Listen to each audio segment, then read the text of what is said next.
No, I'm describing God commanding people to kill infants. That is war. Do you not realize that is war? So do you see it to be justified to That's kill infants? no. I see that you're taking a passage that is out of context from in which Is it good to command people to kill infants? I'm not answering the question unless you acknowledge that that's taken out of context. How is it taken out of context? Because that is describing a time in which there was ongoing war. And the infants were engaging in that war?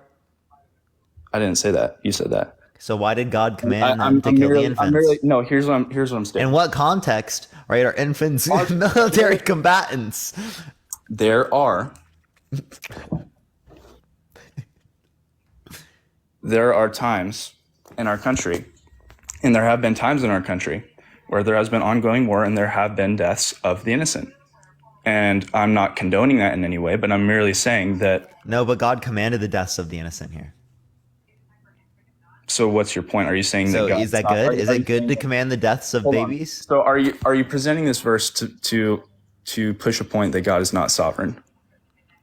Well, I'm not necessarily questioning anything like sovereign. Sovereign is related to being all powerful. I'm questioning. Well, I guess you could say one of those characteristics, but Yeah. the notion of God being all good, right? Because those are already established. He's all knowing, all powerful, and all good. So you're saying God is not good, is what you're saying based upon this verse? Would you expect a good God to command you to kill infants? What's your expectation there? Well, okay, hold on. So you're taking No or yes? Restate the question. Would you expect a good God to command you to kill infants? No, I would not. No. Okay, so this is not expected to be a good God. I would also like to point out the fact that God tells us in his 10 Commandments prior to Samuel that killing and murder is not. And then he contradicts it by saying it's okay for when he commands it. Well, then maybe you should look at the context in which the passage is given. Because there's some context that justifies killing infants. Yes, there is context. Because really, tell me the context. I'm not familiar with that verse specifically. You're not familiar with the context that justifies killing infants? But I will provide a specific instance which directly correlates to my point, and that is Sodom and Gomorrah. Sodom and Gomorrah was a city that was riddled with sin and destruction and terrible things, homosexuality specifically, that went directly against. So because people are lesbian, that means you can kill them? That went directly, and it was an insult to God. And so God... How is being lesbian an insult to God? Because it goes against directly what his creation was made for. And that's that's his words, not mine. Okay, so again, what I would say is, the Bible says, right? Why ought we follow this? And how do you know that this is a claim from a being that you actually think gives authority? The Bible says, to quote, that homosexuality is an abomination to the Lord. And so my point in bringing... Yeah, and the Bible also commands you to kill infants. My point, please. Right? Would you let me finish my point, please? Do you think that you want to finish my point, please? Yeah, I'll let you finish. So my point is with Sodom and Gomorrah, that was a city in which there were many things going on that were directly against God and which were a disgrace to God, so much to the point that it infuriated him to a point of destroying the city. I'm saying that I am not familiar with the passage that you provided for me in 1 Samuel, what was it, 31 you said? 1 Samuel 15:3. 15:3. I'll go look at that later. But I would assume, I'm not an expert, I would assume that there was some sort of justification for those actions that you are not presenting, so there's no context. What are you saying? I'm sorry, I didn't catch that. I said because you're not providing context for the verse, but I would assume that the context would justify. I'm just asking you, Owen, what context justifies killing infants? I'm saying that there's probably context given, and I'm giving another scenario in which I can understand there being the killing of. Remember, with Sodom and Gomorrah, it was destroyed. So I'm saying, I'm asking about the infants, though. What do the infants do? Excuse me? What did the infants do? I don't know if they belong to a different tribe that was riddled with blah blah blah blah blah. I don't know. I'm not. So because you're asking me to defend something that I am not familiar with in the specific instance of this verse. Yeah, but it seems like what you're saying is that because their parents did something bad, that means it's justified to kill the infants? I'm saying that I don't know because I'm not familiar with the passage. Sure. But you would say any command from God is good, right? Yes. God is sovereign. Okay. Well, then this is a command from God. Therefore, it's good under your review, right? Yes. So it's good for God to command you to kill these infants. God did not command me to kill these infants. God commanded. Not obviously not you. Yeah. Yeah, I get what Okay. you're saying. So Okay. I'm saying that So there was some sort of there was a reason, and I am not God, so I do not understand that reason. But I'm sure if you go to the Bible and you look around that verse, there's probably something that justifies it in some sort of way or explains what God was doing.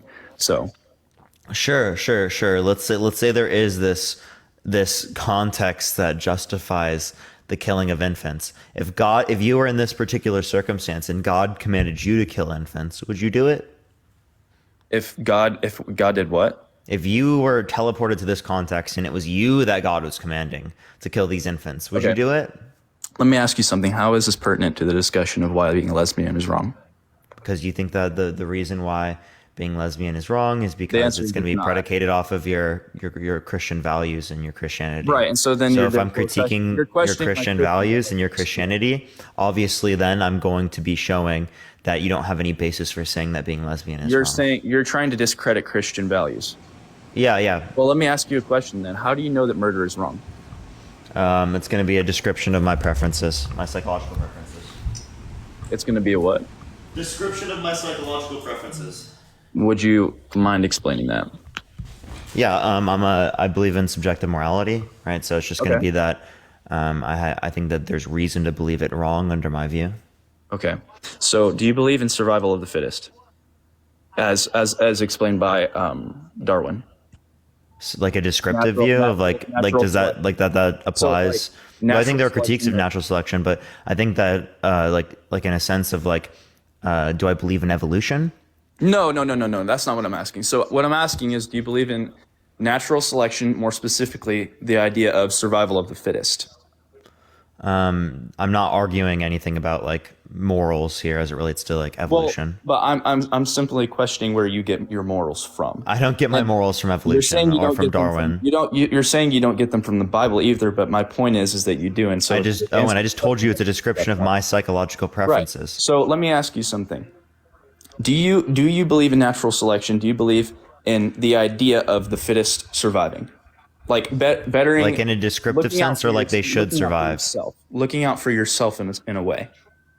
Oh, and I don't know what you're asking me. I don't ground my morals in anything to do with natural selection or the evolution. I'm not Okay, saying so- your moral specifically. I'm just asking. Like, do I believe in evolution? I believe in evolution, right? Do I No, believe? I'm not asking about evolution. I'm asking about the idea. Okay, natural selection. I believe there are critiques of natural selection, but in a typical Right. sense of like specific traits are going to end up being adopted by different types of species because of the context of whether or not they're able to survive or reproduce. Right, it's Right. something that we observe. Yeah. Okay. So let me ask you something. Murder What is the one- relevancy of that question? Because I I'm brought getting, up. I'm getting there. Okay. So you did this to cut me off. The first question that I presented was, how do you know that murder is wrong? And yes, that one is fairly simple to answer, but the question that I would like to ask that's a little bit different is if someone was to steal, or if you were to steal something from someone, how do you know or feel a sense of conviction or knowing that that is wrong for stealing from another person? See, because an animal might steal food from their prey, they might kill their prey and not know that it's wrong because they're simply killing to survive. So how do humans know?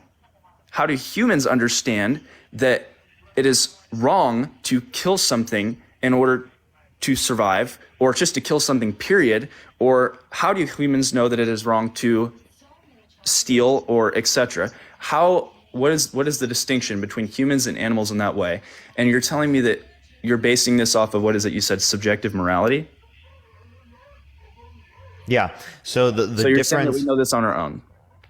Yeah, that's predicated off of our own views. You believe in subjective morality too. It's just predicated off of God's view, right? The reason why I have a distinction between these types of things, and I say that like it's wrong to say like steal from people, right, is going to be because of harm implicated upon humans. It's going to be because of the context in which I wouldn't want it done to myself. It's going to be based upon plenty of things. Why wouldn't you want it done to yourself? Well, because it takes away from my ability to achieve towards like things that I prefer, things that are beneficial to my life. Yeah, I understand that. So, Like but why, we would, why- in a why certain would you sense, be we'd concerned say with that it humans? violates like my rights. So Does that why make would sense? you be concerned with yes, and I agree. That's something like an animal. They steal, they eat, they kill for their own. But what about for another? Why are you concerned with the being of others? Because that's not subjective The morality. well-being of others, Yes. Why? empathy. Like, why do I like? You're Where do just you get asking that for the empathy from? description. Where do you get that empathy from? Like, I would say I get the empathy due to evolutionary processes. That's descriptive. That's not saying Evolutionary because. processes. Listen, How is I'm just describing like that. That's the same thing as asking me where does your brain come from. No, I'm asking you, where does empathy come from? That feeling. Yeah, there's parts of my brain and parts of my body that allow for me to develop these different types of emotions and feelings about other people. So you're saying that all came from what? Just an explosion? Just your own. No, so what is the it, Big Bang subjective isn't an morality explosion. The Big Bang is the expansion of the universe, right? Yeah. We can observe this expansion through cosmic background radiation photons along with redshifts in the universe. Yeah. Both those indicate to us that there is expansion of the universe, right? I don't know what came prior to this. All right, I'm agnostic as it relates to that. So, like, are you asking why is the world this way rather than being a different way? Right. Well, you can ask that same. Well, no. So I'm asking. I'm really just asking why. Where does empathy come from? First of all, does it come from your own ideas? Why don't you ask an based on evolutionary subjective biologist? morality? That's not a conversation with morals. Yeah. Well, do what? Ask an evolutionary biologist, right? This is not a conversation about morals. No, it is a conversation about morals, but you're trying to. No, it's not. That. I'm asking you, where does empathy come from, and how does that relate to subjective morality? That is my question. No, you were just asking for the descriptive reason of like why I care about these things, and I'm just telling you it's related to empathy, because the answer right? is empathy. Hey, Owen, can I finish? So yeah, go ahead. So you were just telling me, I was just saying it's based upon empathy in a descriptive sense. I'm not saying, right, that somehow, right, just because a particular person has empathy, that justifies their position, right? So I was just describing to you where it came from because you were asking that. Yeah. I get it. Could you repeat that last sentence that you said about empathy justifies? I wasn't saying that empathy, just because a particular individual has empathy, that justifies their position under my worldview. Right, and I was just describing that empathy is the reason why, right, I would care about these particular things. Right. And this can be predicated off of evolution, right? But I mean, that's not relevant to whether or not I think it should matter. Okay. So, and I guess how this relates to the conversation is, I'm just, you were questioning, obviously, as I now think that you should, about my source of where I get my morals from and how I know that being lesbian is wrong, correct? You were questioning the validity of my source, the Bible, and I'm in turn I'm questioning where your where you base your morality off of, and you said subjective morality. Yeah, it's gonna be a description of my preferences. Right. See, you're not just describing to me what your preferences are when you say that being lesbian is wrong. You're describing me what your God's preferences are. Okay. So if I dismantle the notion of your God's preferences, at least is it? Can I finish, please? Yeah, go ahead. At least as it relates to informing your views, particularly on being lesbian, well, then clearly I can change that view. Does it make sense? You can change what view based on my view based on what? So yeah, this is because you're not listening. Okay. So again, I can change your view because it's predicated off of religion. Okay. So if I critique the context of the religion, I can ask you why you have that particular preference. So by critique the context, you mean just pull random verses from different places which imply different things that support your cause? No, what I would say is I'd bring up other types of verses, say, is this actually reflective of your values? Because I would hope that it's not reflective of your values. Right. Yeah. So, okay, but it seems like it is, which is crazy. So, right? And that's the point I'm trying to demonstrate, is that the values expressed by the Bible, expressed by your God, right? Yeah. It seems like you wouldn't really hold to, but if you hold to them, well, then you're just going to be absurd as your God. It's good for babies to be starved. I don't believe that my God is absurd, and that's for God to commend the killing of infants. I believe that is taken out of context, as I said, and in His nature, the Bible tells us that God is good, and that is what I believe. I believe that God is good. I believe that He tells us in His Word how to live our lives, and I believe that it is the ultimate rule book for how we are supposed to live our lives. And I'm no expert on exactly where you pulled that verse from. Do you know what Exodus 21:20 through 21 says? No, but I'm also noticing that most of what you're pulling is from the Old Testament. Yeah. So God. So anyone who beats their male or female slave with a rod must be punished if the slave dies as a direct result. but they should not be punished if the slave recovers after a day or two, since the slave is their property. Yes. Do you think that's reflective of your values? Hold on. I have a question. So, and I'm going to answer that question. I'm not trying to divert it. Can I go on to Safari while I'm in this live? And is it gonna? I wouldn't be able to hear you now. Okay. So I would like to note something. So first of all, both of the things you've presented, they're kind of on the same lines, right? The verse from Samuel and this too. It's about punishment and God dictating that punishment, correct? Appreciate the galaxy. Thank you so much. I appreciate it. Thank you. One is about him telling you how you should conduct yourself as it relates to treating other people, like the way you should act in moral law. And then the other one is about, right, God commanding you to do a particular thing. So you could say that's punishment that he's trying to suppose, right? Yes. But we wouldn't say that's justified punishment, right, to kill these infants that didn't do anything. You wouldn't say that it's justified punishment. I'm saying I don't know the context in which it is written that justifies it, perhaps. You're saying that. So if you would say it's justified, I just think that's crazy, right? So you're saying like we know the context of this. I appreciate the subscription. Thank you so much. Do right? you know And that doesn't justify. I would love to hear it because you haven't provided any. Yeah, You haven't provided any context. Oh, and the reason why is because there is no context in which justifies the killing of infants here. No, there could be ample context because if you go if you go back to Sodom and Gomorrah, you could take a verse out that says, "And he destroyed the city and all of its inhabitants," and you go, "Well, why the heck would you do that?" Yeah, and like why would he kill infants in that city? Why would he kill? It was disrespecting God. And yeah, why would he kill fetuses in the womb? Why would he kill newborn babies? They didn't do anything. I'm trying to think of an example. So, are you super familiar with, or how familiar are you with the Bible? First, I'd like to ask. Somewhat familiar, not like extraordinarily, but I could bring someone up who's extremely familiar on it. So do you know the story of Rebecca and Abraham? I believe I might be wrong, but when their baby was it Rebecca and Abraham that their baby was killed in the womb? Wait, sorry, ask that question again. It was David and Bathsheba, wasn't it? When David sinned and he killed Bathsheba's husband to get with Bathsheba. And so then their firstborn baby was killed by God because of the sins that David had committed, right? I don't remember this. So, Matt, would you know this? Do what? He's right. He's good. Oh, okay. Great. It's good to have another source. So I was just, to go back to that is an instance in which it is by God justified to kill a baby because of the sins of what David did. I'm not saying that well, obviously I believe. Oh, and do you want to hear the context? I believe that God is good. And so what I'm trying to say. Oh, and I asked you, did you want to hear the context? Yeah, I know. I kind of just paraphrase the context. No, I'm talking about of the Samuel verse. Oh, yes. I'd appreciate that. Oh, it's fairly simple. Amalek was a tribe that tried to prevent the Israelites from coming into the land of Canaan in Exodus and Numbers.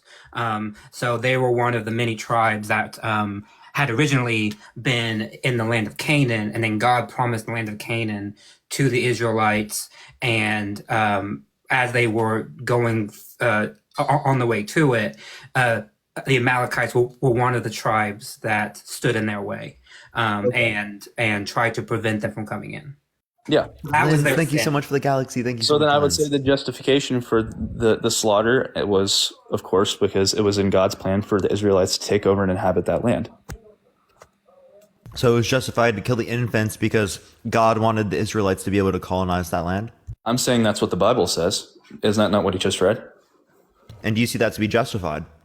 I believe that God is good. And so, but see, that's the problem, though, Owen.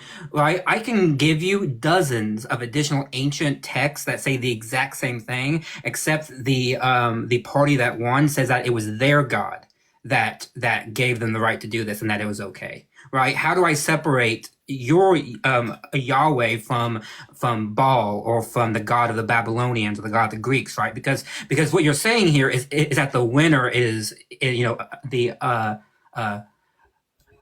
the the winner makes history, right? You're saying And that so, God is described and shown as sovereign because he is the God of the Israelites, and it is the Israelites who are in fact writing this text. Is that what you're saying?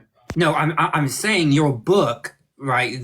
The Bible tells us that Yahweh is the one doing this. I'm saying how do I differentiate that moral act, that good act, because God is giving it, right? So by definition, it has to be a good command. How do I differentiate that command from any other God doing it? Because as I said, we have texts that are earlier and at the same time of these Israel texts that describe vast civilizations, saying their God delivered people in the same way that they slaughtered men, women, and children at the direction of their God. Thank you for the heart. I mean, so I'm asking you why or how do I separate Yahweh's goodness in committing this terrible act versus another God's different morality? Because they're the same event, right? The only difference is it happens to be the God that you believe in. That's the only difference. So to understand what you're saying, are you saying that God that I'm saying, are you trying to say that I'm saying that this is justifiable because it's my God, and that there have been other instances where other gods Yes. Okay, I'm saying you believe in Yahweh and Jesus Yes. and the Trinity, and I'm saying that your interpretation of why this is good applies to every other God who has done these Right. acts. So you're saying, so you're saying that there's been other peoples at other times that have conquered, killed, and slaughtered under their God, and they justify it because their God tells them to. And so I'm supporting basically the same thing, just under a different God name. Yes, because Yeah. your text happened to live on, and these religions died out. Right. So to answer your question, the reason that I believe, well, I'm not sure that you asked this, but to address what you said, I simply just believe that my God is the God, and I believe that all other gods are false gods. And so I think that answers your question, though.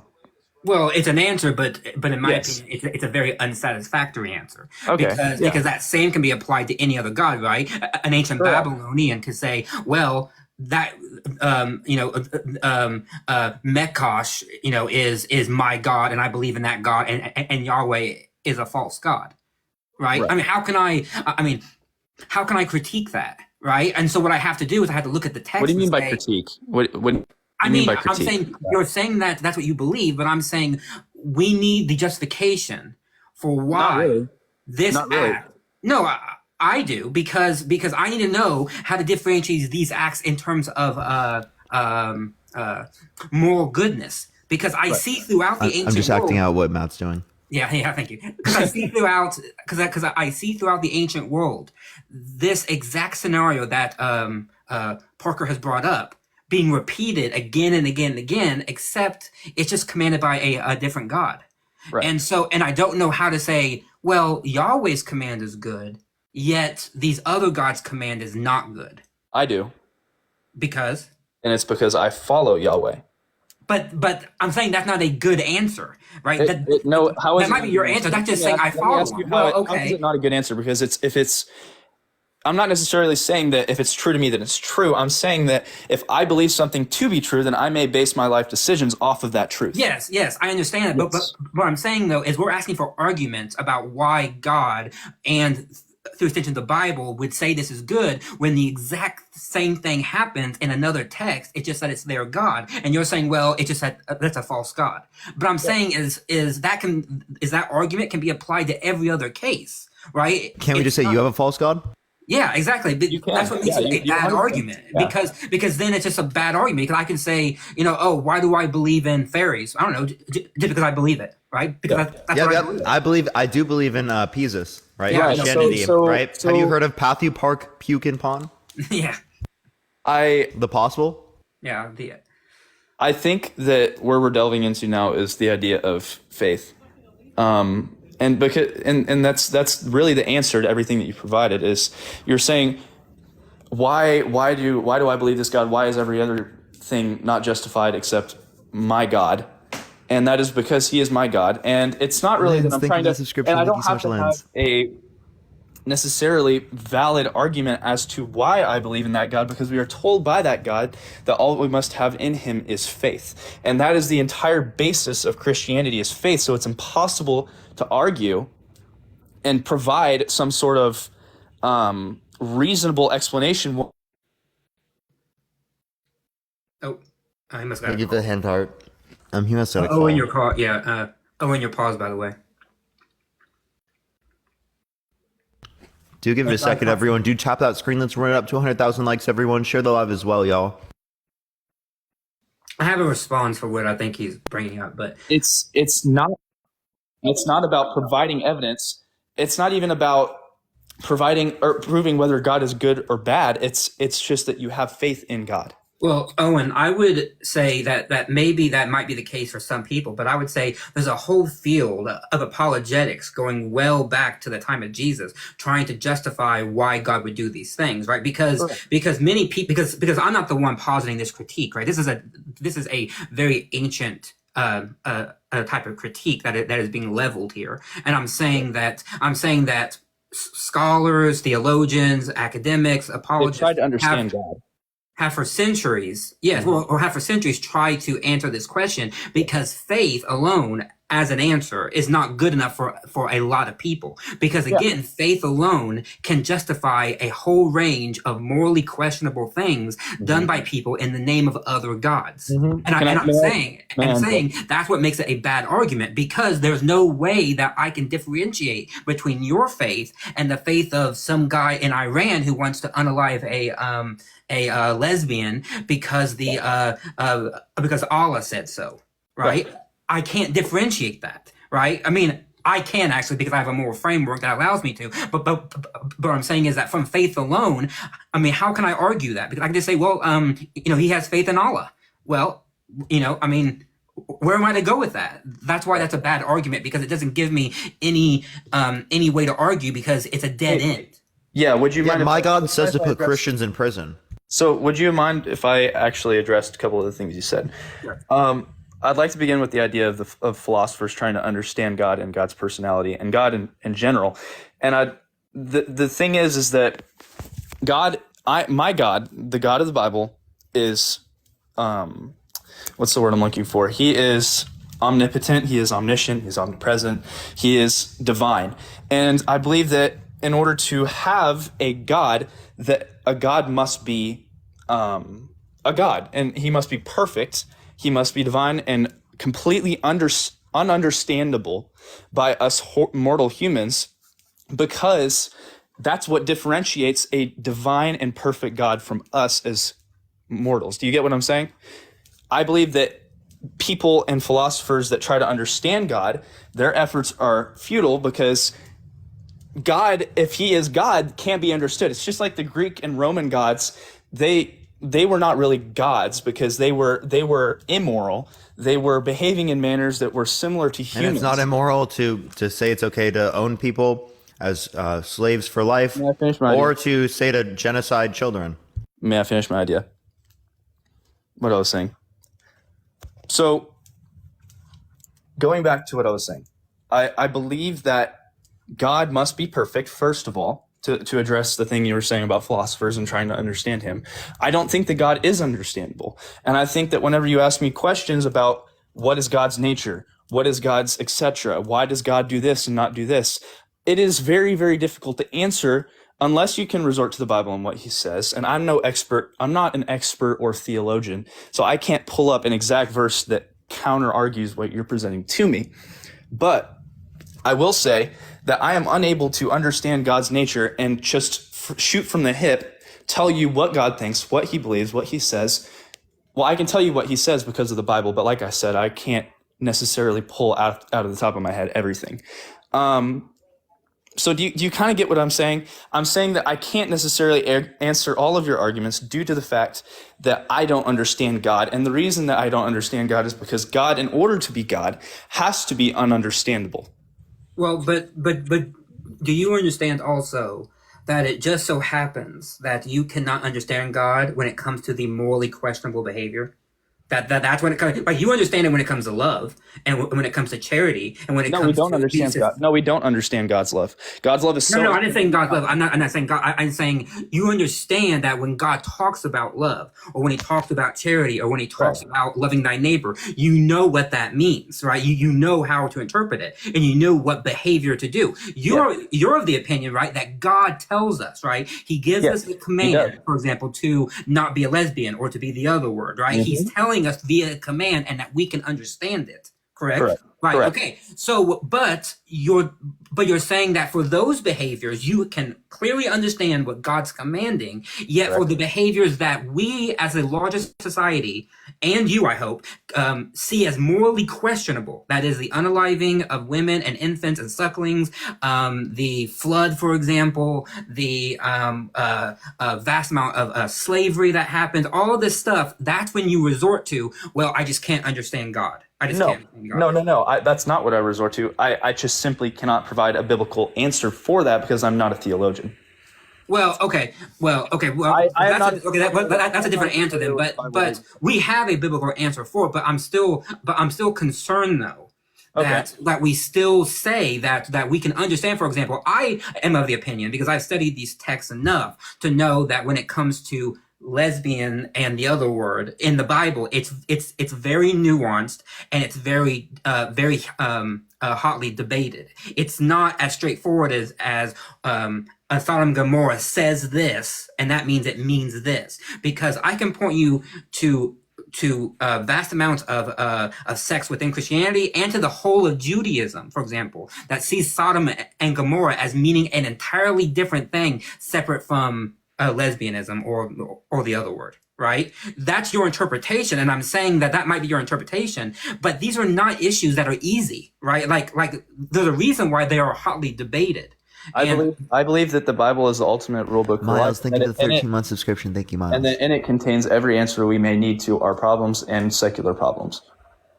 And if it is not directly addressed, then it may be inferred based off the things that God says. Like, for instance, God doesn't say that you can't. What was it you were saying about? I forget. Sorry, but what I'm trying to say is that if there's a instance that, or a specific scenario that is not directly addressed in the Bible, then it may be applied. For instance, treating your neighbor as yourself. Like, does the Bible directly tell us that slavery is wrong? Yes. No, it does not. Sorry. But, and in fact, it shows in earlier passages that like it talks about slavery, obviously, earlier in the Old Testament. But one thing that must be noted is the Bible also says to treat your neighbor as yourself. VT, thank you so much for the 5 subscriptions. Thank you so much, VT. So what I'm saying is that in a modern application, it can be applied that having that slavery in general is not obeying God's word and saying to treat your neighbor as yourself. Do you understand what I'm saying? I understand what you're saying, and then I would come back and retort to that, saying that unfortunately Jesus, even though he gets a command, doesn't single out slavery as a moral evil, as a moral bad thing. He doesn't talk about it in the Gospels. Paul talks about it briefly in one of his letters, but even Paul's kind of like, well, it might not be good, but it is what it is. So let's just kind of go along with it. In fact, I contend, this is my opinion, right? This is my opinion, and I think I have good historical reasons. I think that if you go from Genesis all the way to Paul, you're seeing a progression in the morality of the peoples of the time evolving, going from slavery is okay, it's fine, as long as it's not my people, right? As long as it's those other people, it's totally fine. But then as you get to Jesus and Paul, which is centuries later, people are starting to then question the idea of slavery, because the Greeks started questioning slavery, the Romans started questioning slavery, and then that eventually picked up, and we get to other treatises and other religions starting to question slavery, right? And what I'm saying is that my explanation, in my opinion, is a better one for how this moral progression happens, because morality changes over time, and that's why it is subjective, because your Bible actually tells me that it's subjective, because I can go from one book to one book and get a completely different view of something based on whoever wrote it. Right. So let me ask you, how does slavery compare in the Bible to modern, or not modern, let's think 1800s context slavery, like, because a lot of the slavery that it refers to in the Bible is in fact bond servants, which is not in any way No. the brutality Only for of the Hebrews. slavery See, that's the problem. This is Yeah. an apologetic attempt. I'm sorry, but this is an apologetic attempt. You're equating those verses that talk about Hebrew servitude, which is not a form of slavery. It's a form of well, it is. It's a form of debt slavery, but it's limited and it has strict rules versus chattel slavery, which God gives rules for. He gives rules and says that it must come from people outside of the land. He Right. gives clear rules, and that's where he says they are your property. You may sell them to your children. I mean, all of this is clear, and that fits the literal definition Well, of chattel slavery. First of all, I'd like to say that you said, what was the word you used? That it's a my argument was what? That my argument was what? No, I said that's an apologetic attempt. That it's an apologetic attempt. Well, it wasn't an attempt at all. I actually just asked you a question. So I asked you what the difference was between the two. Okay, well, fine. Then because okay, then I'll go back to that. You have to then tell me: are you comparing law and law, or the behavior and the behavior? Because that's a different thing, right? We cannot compare law and behavior of two different times. For example, I can't compare the law of Leviticus with the behavior of the 1800s Southern men, for example, right? I have to compare law versus law or behavior versus behavior. So what are you asking me about, law or about the behavior? I was just asking you how slavery may have looked in Bible times compared to, because they're obviously very well read. Well, looked upon. Okay, looked upon. That's the law, not right? looked upon. How it looked.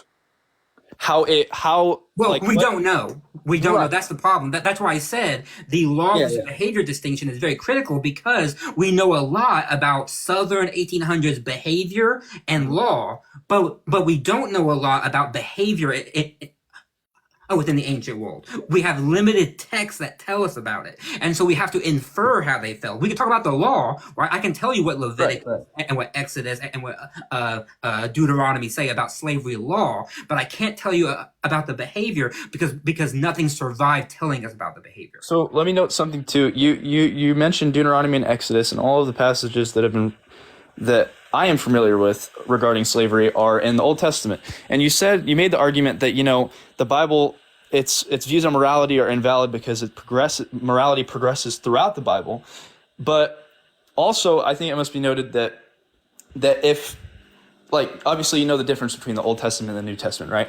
Like, we are under a new commandment is what the Bible says. So do you not think that may have some sort of part to play on a change in outlook on what slavery may be? Well, you understand what I'm saying? Yes, I understand what you're saying. And from a Christian point of view, yes, right. But I'm not a Christian, and so we have to compare the supernatural claim because what you're making at its core is a supernatural claim. You're saying God gave us a new covenant, and that new covenant changed some of the rules about these very tricky issues. That's not really what I'm saying, though. What I'm saying is that if you're saying that the Bible, that you're questioning the validity of morals presented in the Bible, because slavery is accepted at one point and then later on not. No. To my knowledge, it is accepted. It is accepted, but it's critiqued. Is slavery ever mentioned in the New Testament? Well, yes, you're right. Jesus doesn't mention it. Paul does. He does? Yes. He mentioned the entire book of Philippian. I'm sorry, not Philippian. Of Philemon, sorry. Philemon, yeah. Philemon is Paul writing to the master of a slave that he's sending back. Yeah. Okay. And so Philemon is the clearest text in the New Testament about slavery. Jesus uses parables about slavery, right? He uses parables to try to make a point, but he doesn't actually address the moral evil. Paul kind of doesn't either, but he kind of like tries to like obfuscate it a little bit. But that's the problem, right? Is that if it was such an issue, they would have made a clear thing about it, because there were people at the time. There were Romans and Greeks at the time that were making very strong cases that slavery in all of its forms was immoral. So Paul probably would have been very much aware of this, but it just happens that wasn't a big issue for him, and so he didn't bring it up. Right.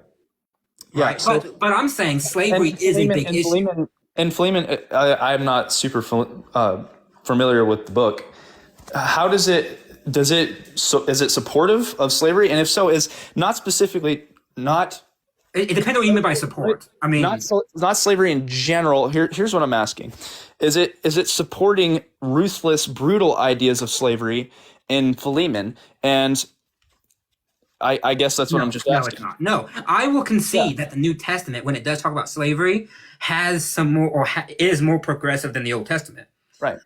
I concede that, right? But what I'm saying is that the reason for that is a historical progression in morals that is found in every other culture on Earth, right? The Chinese, the Japanese, the Native Americans, they all had progressions in their morals as so far as we have texts from them, right? And we can trace that progression. Now, I don't think Yahweh changed the opinions of the Chinese or anything, right? Do you mind if I interject for just one second, and then I'll let you continue. It's just because I might forget. So I was just going to say that my explanation for that change, for that progression of morals, and it may differ from your ideas, and that's fine if we disagree because that's obviously good. But I'm saying that the explanation for that change or evolution that you're describing is in fact the new covenant. And I'm not trying to argue and say that your ideas are wrong. I'm just saying that's my explanation. Yes, and it comes down to probability here, right? What explanation is more probable? And I would argue that the historical explanation that excludes supernatural events is more probable because I don't need that kind of supernatural thing that is going to then try to explain what I need, because I can explain it by a evidence-based historical means, and I think that is more probable. That's my opinion, and again, it's about evidence we can muster forward and everything. And so, but what I am going to do now, though, is I'm going to leave because it's not my life. And Parker, great, I love him, and he had me on here for quite a while, so I'm gonna let him get back to debating and everything. Thank you for your time. Thank you, Appreciate it, man. and thank you, Parker, for having me. Okay. Yes. Bye. Appreciate it, Matt. All right. Do you want to look into the Bible more and do research, or do you want to continue talking? It's up to you. I really have nothing more to contribute because I've kind of said everything that I have to say. But I'll definitely go and research. I'm gonna go look. What was the verse one more time that you presented to me? The 1 Samuel 15:3 and then Exodus 21:20 through 21. All right. I would also look into Leviticus 25:44 through 46 as well. All right. Thank you very much. Thank you for your time. Yes. All right. Let's get to the next person. Everyone, only send a guest request if you think that being lesbian is wrong. We are just looking for some debates, y'all. Please only send a guest request if you think that being lesbian is wrong. Yo, what's up? How old are you? 22. For sure. Do you think that being lesbian is wrong? Well, see, I'm a Christian, and see, my belief when it comes to that is that no, being lesbian is not wrong. However, the Christian God, he doesn't support the lesbian acts or sexual. Yeah. So how do you know Christianity is true to then grant that this is wrong? Yes, because well, when it comes to you can't really control your urges, whether they're gonna be for male, female. In my opinion, well, sometimes you can. Yeah, no, I'm asking you, how do you know Christianity to be true? Well, for me, because the Bible, the way I interpret the Bible, it all kind of makes sense, depending how other Christian churches interpret the Bible. Because for me, I don't believe in the Trinity. How do you know Christianity to be true? Christianity, well, there's different types of Christianities. The version that you believe the in. Bible.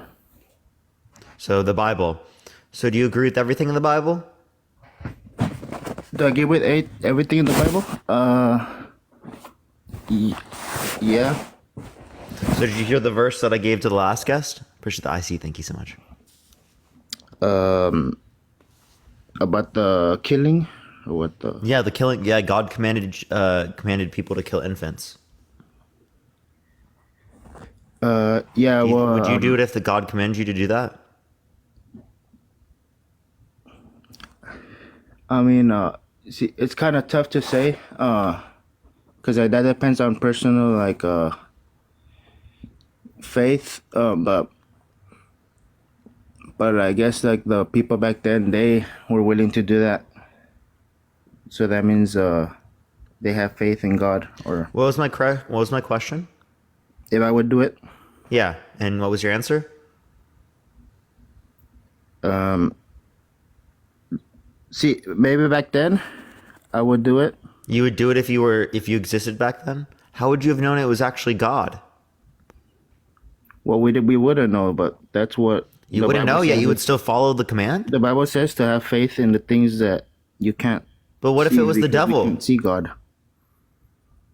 How would you know whether or not it's God or the devil that's commanding you to do this? Because it was the tribes. Are you familiar with like Abraham Yeah. and the promise that God gave to Abraham about his descendants becoming these nations that not support God, but like it ultimately led to Jesus when Jesus was born. So that's why God was protecting his people, which eventually they failed him. So now you think it was justified for God to command the killing of infants because they were protecting his people? How was killing infants protecting his people? yeah, because of the wars that was protecting his people, and also How is killing infants protecting people? not the infants themselves. The infants didn't do anything. Yeah, but God also- commanded the killing of the infants. So if they didn't do anything, why did God command the killing of them? Well, let me think you that what do you let me ask you, what do you think happens like in your view? Well, I guess you're not a Christian, but like in most other Christians' view, do you think they would like what do you think other Christians will believe happens to like when infants die? Like they just Oh, it depends on their view. Some Christians believe they go to hell, some Christians believe they go to heaven. But the point I'm asking here is, why did God command them to be killed if they did nothing wrong? Why did they deserve the punishment if they did nothing wrong? well yeah. Here's the thing, it's not really like in my view, how I interpret the Bible is it's not really like a punishment. Like it is, you should respect like life, and like obviously she shouldn't like risk your life, but like that wasn't really like a punishment because they will be reborn. Oh, okay, so why don't we kill infants then? Because they'll go directly to heaven. Because be then, reborn. because then they would go to heaven, but then we would actually lose our rights because we are murdering without Wait, but we can just repent after.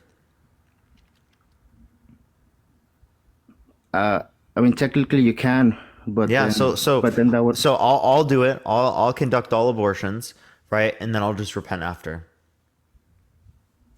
well it is gonna be hard to repent after that. But I will sacrifice myself for all of those babies. They all go to heaven. Well, yeah, but wouldn't you rather like let them actually like express their free will and see how it turns Why out? didn't God do that then? Like, let them express their will, see how it turns out. Well, because that's how it had to happen back then. See, that was Well, we could say this is how it has to happen now if we want them to go to heaven. See, if if actually- I abort the baby, they go directly to heaven. That's 100%. Whereas if you don't abort the baby, they could not go to heaven because they could turn away from God, right? Well, I actually don't. I believe in heaven, but I don't believe everyone goes to heaven. The Bible talks about when people are reborn. Not but- everyone goes to heaven, so some infants don't go to heaven. No, but they'll actually be like here, like on Earth, like in the future. So God so will- they reincarnate. not reincarnate. Like it's just like right now they're dead. Like, but they will be reborn when like God chooses to recreate the earth and make it perfect. Oh, okay, well then couldn't God do that with everyone? Like why didn't God just make the world perfect from day one and make it always that way? Well, If he can make it perfect then, why can't he do it now? it did. It was perfect, but we were the ones that ruined No, but it. why can't he do that now? He can, but He the can? reason he doesn't is because of free will. Because we still have free will, and So obviously it some would of take away free will then. yeah, he wants to do it without taking away free will How by does he do it without taking away free will? letting everyone's lives play out, and then he decides who is just by his standards. I don't see how that retains free will. Well, because his angel right now, like the angels that stayed with him in heaven, still have free will, and we still haven't seen any of them actually rebel, like Satan. Well, Satan did rebel, isn't that one? Yeah, he did, and he back then, and he took like a large part of God's. So it wasn't just him that did that. So there's No, it wasn't just him, but plenty. like I think currently, like right now, the angels he has in heaven right now have free will, and we don't see them currently that them like going against God. So that proves that technically we could have free will, and also we Technically, would we be could have free will. Okay, I'm not understanding what you're saying. For example, right? Like, do you believe in the flood? the flood. Yes. Yeah. Do you believe that it is the case that when he killed everyone on the planet, that it took away their free will?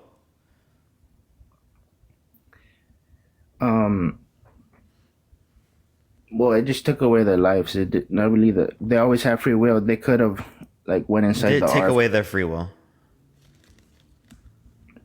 No. No, so if it didn't take away their free will, well, then I'll just ask the question, right? Why didn't God flood the Nazis prior to the Holocaust? Because God is not intervening anymore, because Why didn't he now we just say have he was going to intervene? Because he said it was, so it's justified for him to stop as it relates to then, but not now?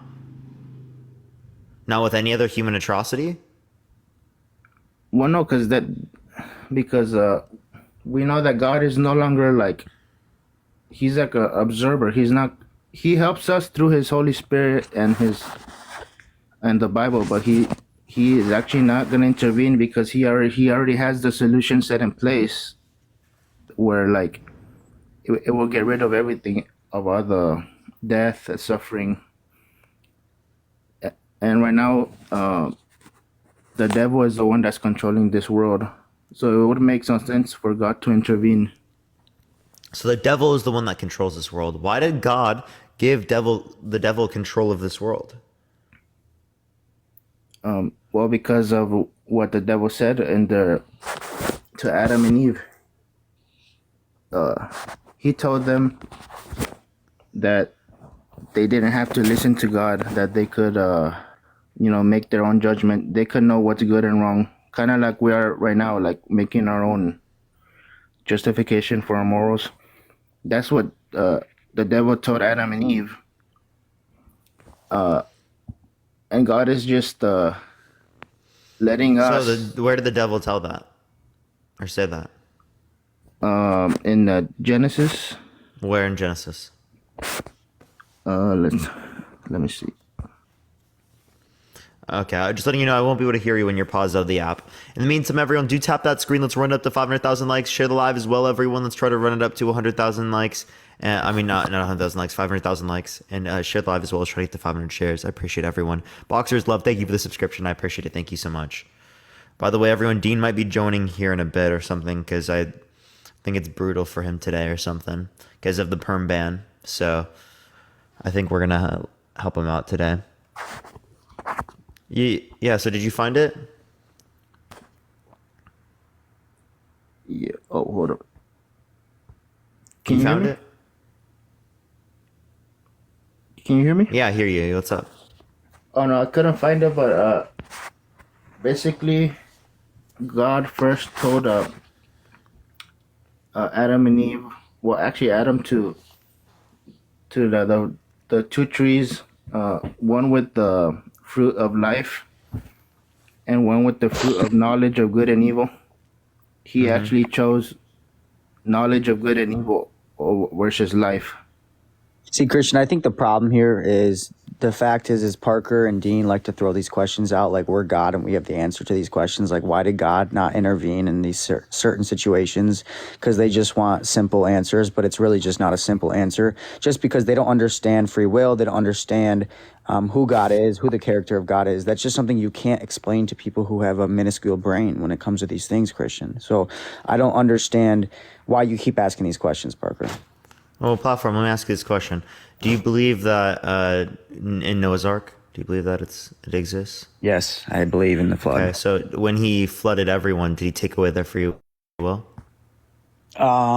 Questionable. I would say yes and no in the aspect of yes, physically, I guess he took away the people's life, but he didn't take away their spirit to make the decision to follow God or not. Which is what free will is. It's our spirit making the decision between following God or not. Yeah. So essentially, the question that I'm asking you, I answered the question. No. Don't worry. It's a new question. Essentially, the question I'm asking here with Christian is, Lily, I appreciate the subscription. Thank you so much. Is why would it be bad for God to flood the Nazis prior to the Holocaust if that wouldn't have taken away their free will? It wouldn't have been bad. Okay, so he should have done it? Because we think the Holocaust is bad, right? Just because something's not bad doesn't mean you should do it.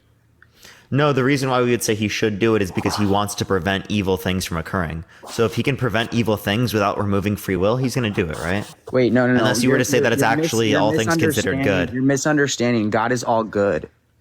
So God is only doing good.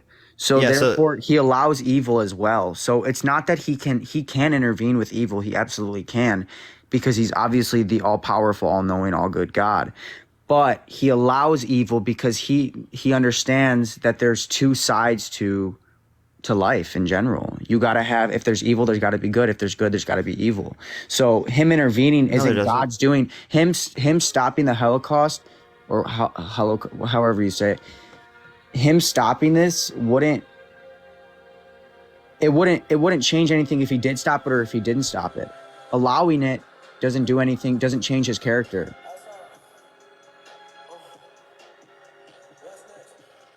Holocaust, whatever you guys want to say in the chat. Dean, please stop. You look so dumb. God's good.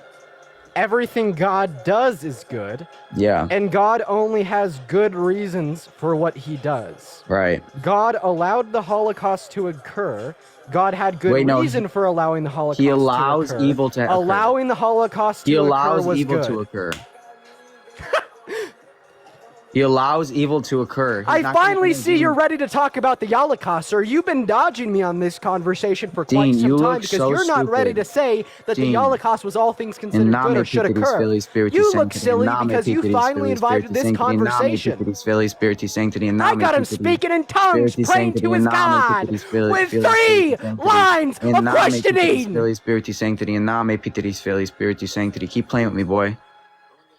Like I asked Dean, I asked you this, I asked you and Tashika this, and Parker, I'm asking you the same question. Would you be okay with a witch, a high priest witch, putting a spell on you? You said yes. What type of spell? A death spell, any spell. Like, would I want them to do that? I wouldn't want them to do it. Why? But if you don't believe in would any I of this have an stuff? issue against it? No. Wait, why would you not want them to if you don't believe in any of this? Because I just don't really prefer that. Why I don't prefer to go on a J Bear's live and have him put a demon in me, but Dean did it. But if you don't believe in demons, yeah. See, this is actually where I agree with spirits, you don't believe in demons. Dean, hold up. You don't believe in spirits, you don't believe in demons. Why are you not okay with people who practice this stuff putting it on? I just said that I didn't want to do it. That doesn't mean I didn't care if someone did it. You just said someone literally put a demon. Wait, someone put a demon into Dean. Why are you? This is unfortunately where I actually do think platform is cooking. Right? Yeah, I want him to do that shit because it's absolutely hilarious and it's not real. I unfortunately agree with platform here, so I'll just, pipe down. Thanks, Dean. Well, no, but Dean already did it, so I don't see what the point is. Dean did what? Dean already got a demon put in them. No, you guys don't realize what the level. You guys don't understand the level of people you play with or talk to. You don't understand any of these. You don't levels. understand, Jay Baird. Let him put his tentadrills in you, man. I said a high priest switch. You said you wouldn't want this to happen. Why wouldn't you want this to happen if you don't believe? If it's not real. It's all made up. because I don't like care. But you just said you don't want it to happen. Why are your desires? Yeah, no, wanting it to happen. No. I'm not saying I have a preference against it occurring. You just what said I'm saying is I don't have a preference for it. Does that make sense? So not having a preference for it also means is equated to not having a preference against it, right? What? No. Just I don't have a preference for it, and I don't have a preference against it. I just don't care. You just said you don't want it to happen, so you have a preference. Yeah. When I say I don't want it, what I meant there was that I just didn't have like a desire for it. So I was just clarifying my terminology. To you. So you're retracting that statement and saying basically you don't care. You don't. No, care. The entire time I've been saying I don't care. So you don't care. You don't care. Yeah. Parker, this is what's funny. You guys say these things like you wouldn't want these things to happen, but you've already accepted. You, Dean, Tashika, and as far as I'm concerned, Lydia yesterday said that you guys are all okay with a high priest. Wait, you understand that I want that to happen? I think those interactions are. I know, hilarious. Dean. I know you do, Dean. So I understand that. You got to confirm it, and you guys have all confirmed it. So I'll confirm it again and we again can move and again. past that. We can move past that. So once again, when you come back with these questions of God, Parker, what is your problem? Why are you changing the character? Why do you put this blame, this evil doing on God? Well, because he's the one who created the world. He knows everything that's going on in this world. He has the power to change it and make it different, and he still decides to create it this way. So that makes you think that right, everything that's been taught about him, everything he's done as far as miracles and every person he's ever saved. You're confusing shit for chocolate here.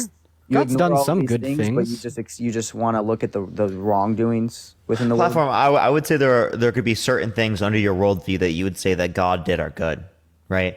But that doesn't mean that everything he does is good, right? And I can give you plenty of circumstances where I would consider what he says to do is bad, right? Like where he commands people to kill infants, where he says that it's okay for people to own people as slaves for life. But Parker, you guys, this is where like I like to point out here, platform, that like I don't think Parker would like not mind recognizing some of the good things in the Bible. It's not about the good. The point here, platform. He's only Dean. You're trying to change his character. You can't do that. But the point here, platform, is that Parker is demonstrating that God is not 100% good. Right? Like maybe we could agree that if God were to exist, he's like 50% good. Sure, that's your opinion, but once again, if you grow up and you understand the character of God, he is 100% good, no matter the evil that goes on in the world. Okay, so if God were good, do you think that this would mean that God would actualize the best possible state of affairs? To his preference, not to our preference. Yeah, in accordance with God's preference, he would actualize the best possible state of his affairs. Preference, yes. Don't twist it now, because I know what you're going to run through. So let's go, but don't twist it. Not man's preference. So then you'd say that like any evil in which does exist is necessary for the best possible state of affairs, and any evil in which does exist is all things considered good, as it is required for the best possible state of affairs. It's not you tried to. Why did you throw in that second statement of saying it is good because of? It is all things considered good. How is it all things considered good by allowing something? So I'll go ahead and this like. It's just your opinion. This is where you're so it makes flawed. sense. I'll go ahead and like explain it to you here. But will you actually listen? Yeah, I've listened. I've debated you guys a million times. I mean, come on. Me and Danny had this conversation for like 2 hours one time. So I'll go ahead and like demonstrate to you how this is the case. So let's imagine this. Let's take a vaccination. So we have a vaccination, and there's two ways that we could deliver this to the human body. The first way. What? I'm kidding. Go ahead. You brought up vaccines. So the first way that we could deliver this vaccine to the human body is through an arm patch. You just put a little Band-Aid on your arm, and it delivers the vaccine to you through your bloodstream. But if you do it this way, it will only be 25% effective. Victoria, thank you for the $10. Thank you so much, W. Victoria, in the chat. But a second way of delivering the vaccine is through a needle. you stick the needle in the arm and it's 100% effective. So what we'd say here is that we should deliver the vaccine. Effective? That's just baked into the hypothetical. So how's it 25% effective? It's baked into the hypothetical. Any more questions? Dean, you forgot he doesn't understand this. Yeah, he really doesn't. So I'll just start from the top here. We have a vaccine. Can you start over for me, Dean? I missed the beginning. I got you. We have a vaccine. There's two ways of delivering it, through an arm patch and through a needle. If you deliver it through the arm patch, it's 20% effective. Wait, why is it only 20% effective through the arm patch? Because it is, and that's how we're going to prove my point here. So because it is, that's a justification for why it is? That's how hypotheticals work. It is indeed. So why is it 100% effective with the needle? You sound like a toddler. Like you actually do. These are the questions you guys asked me, so I'm just asking you the same question. It just is. That's how the hypotheticals. Well, so same goes for God. It just is. When you ask these questions about the in a hypothetical, you could assume God exists. You ask these questions about why these things are allowed to happen. It's just because it is. This is just how it is, right? Yeah. If you want to present us a hypothetical with God, should I take that and be like, okay, that makes sense? Yeah. If you want to present us a hypothetical situation with God, you actually can do that. Sure. So continue with the hypothetical. So you got to explain to me why it's 100% effective compared to 25% effective, and why this is why I should take this. Why is it necessary to explain how my hypothetical functions? That's just because I think it's very necessary. Why just throw out a hypothetical if you can't explain anything behind it? Do you know what the point of a hypothetical is? Yeah, to combat your worldview or my worldview, or to make an analogous statement based off of what you're going to say. So explain to me behind your hypothetical why it's 25% effective and why it's 100% effective. We could just say that it was only 25% effective through the arm patch because it couldn't deliver it all effectively, and some of it got lost on the skin. Jasmine, thank you for the $5. Thank you so much. W tip for the dance. Doesn't the skin absorb just as much? We're just going to assume that in this hypothetical it doesn't. So we're assuming something that's just not true. That's weird. That's actually the point of a hypothetical. Dean, I think the facts on the skin. Platform. Did you know that you assume variables in hypotheticals? Did you just realize this? Parker, why would we? I'm actually. If we have the facts. This is crazy because that's how hypotheticals work. Wait, we have facts about skin. Why do we have to make up things? Because I have to make up this fake, fictitious scenario to conceptually prove a point. So what does this even equate to? What is this even going to prove if you're making up this fake fictional scenario? It's going to prove that bad things can be all things considered good. Can we mute this guy? How does that work? How does it work? Well, if you follow the hypothetical, you'll see it for yourself. But we're having issues just getting past defining to what a hypothetical even is. No, I know what a hypothetical is. I asked you why. If you know what a hypothetical is, then why would it be wrong for me just to assume baked-in facts? Compared to 25% effective, you said because the skin. I mean, I could just give you some trivial of the 25% patch. So I could just give you some trivial made-up reason. It's just not like for example, if we were to talk about different hypotheticals in the context of school systems to create buildings in which could deal with different types of school unalivers to reduce the likelihood of people dying, well, then we would talk about unlikely circumstances of a school unaliver coming to a school and doing this. Yeah, it's not a likely circumstance, but yet it's still relevant in demonstrating the concept of whether or not a particular type of building structure would be effective in reducing or minimizing harm to children. Right, but then platform would be like, well, why is this school shooter coming into the school? No, I'm asking why. So how do you know that's going to happen? So how do you know how did you know they had a bad day with their parents? How do you know they knew the safety? How do you know their parents gave you a gun? I'll stop trolling. Go ahead. Continue with your analogy. Yeah, I appreciate for the Okay, you're trolling platform? Yeah, I'm trolling. I'm just. Will you admit to being absolutely insufferable? This is the stupid question. Wait, I like how platform lies and he doesn't consider it a lie under his. Wait, what was a lie? I asked questions. Lying? I didn't know asking questions is lying.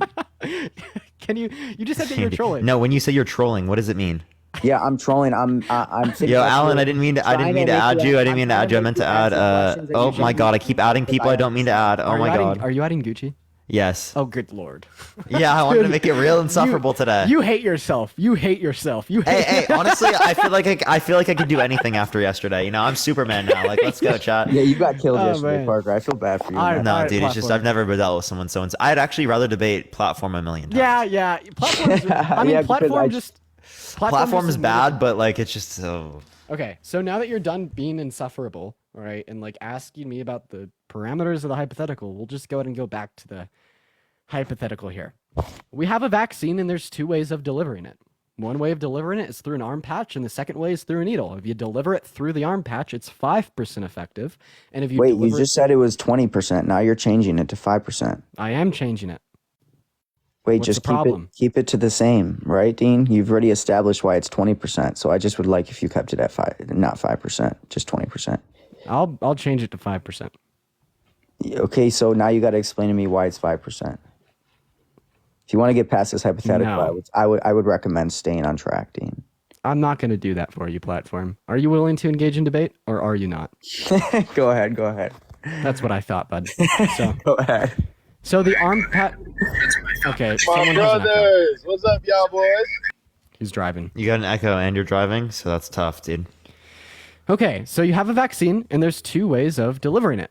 So the first way is through an arm patch, and that is 5% effective. The second way is through a needle, and that is 100% effective. So we'll see that all things considered, we should give someone the needle, but on the lower level, the needle will cause them more immediate pain. But all things considered, it is for a greater good as it makes the vaccine. But what if more the needle effective. causes adverse side effects? What if the needle causes you to get hepatitis because you now have used a needle that's been dirty? What happens if this needle strikes an artery? What happens if you accidentally hit the heart with this needle? So maybe it's 100% effective, but what about all these other things that come with it? We're going to assume that God is giving someone this vaccine. Wait, what does that change? It makes it so nothing bad can come from it. You just said there's pain that's coming from it, so there's got to be something bad that's coming from it, right? So how could God be giving something that's bad, that's going to cause pain to somebody? Well, look at it this way. All things considered, God has two options. Wait, here. how could God be giving something that gives pain? Didn't we talk about starvation and God does that? That's not, once again, if God is all good, he's not causing starvation. It's the devil causing starvation. So, God is the healer. I'd really like to look into this point platform. Can I have you shut up?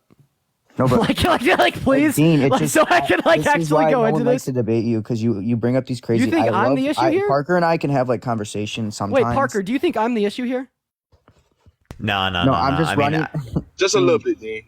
Dean, I'm just running you through the same questions you run us Christians through, and you ask questions that are just crazy and out there. So go ahead, but I would never question you. You just said pain's involved, so God can't be inflicting pain. So I don't understand. So God has two options here.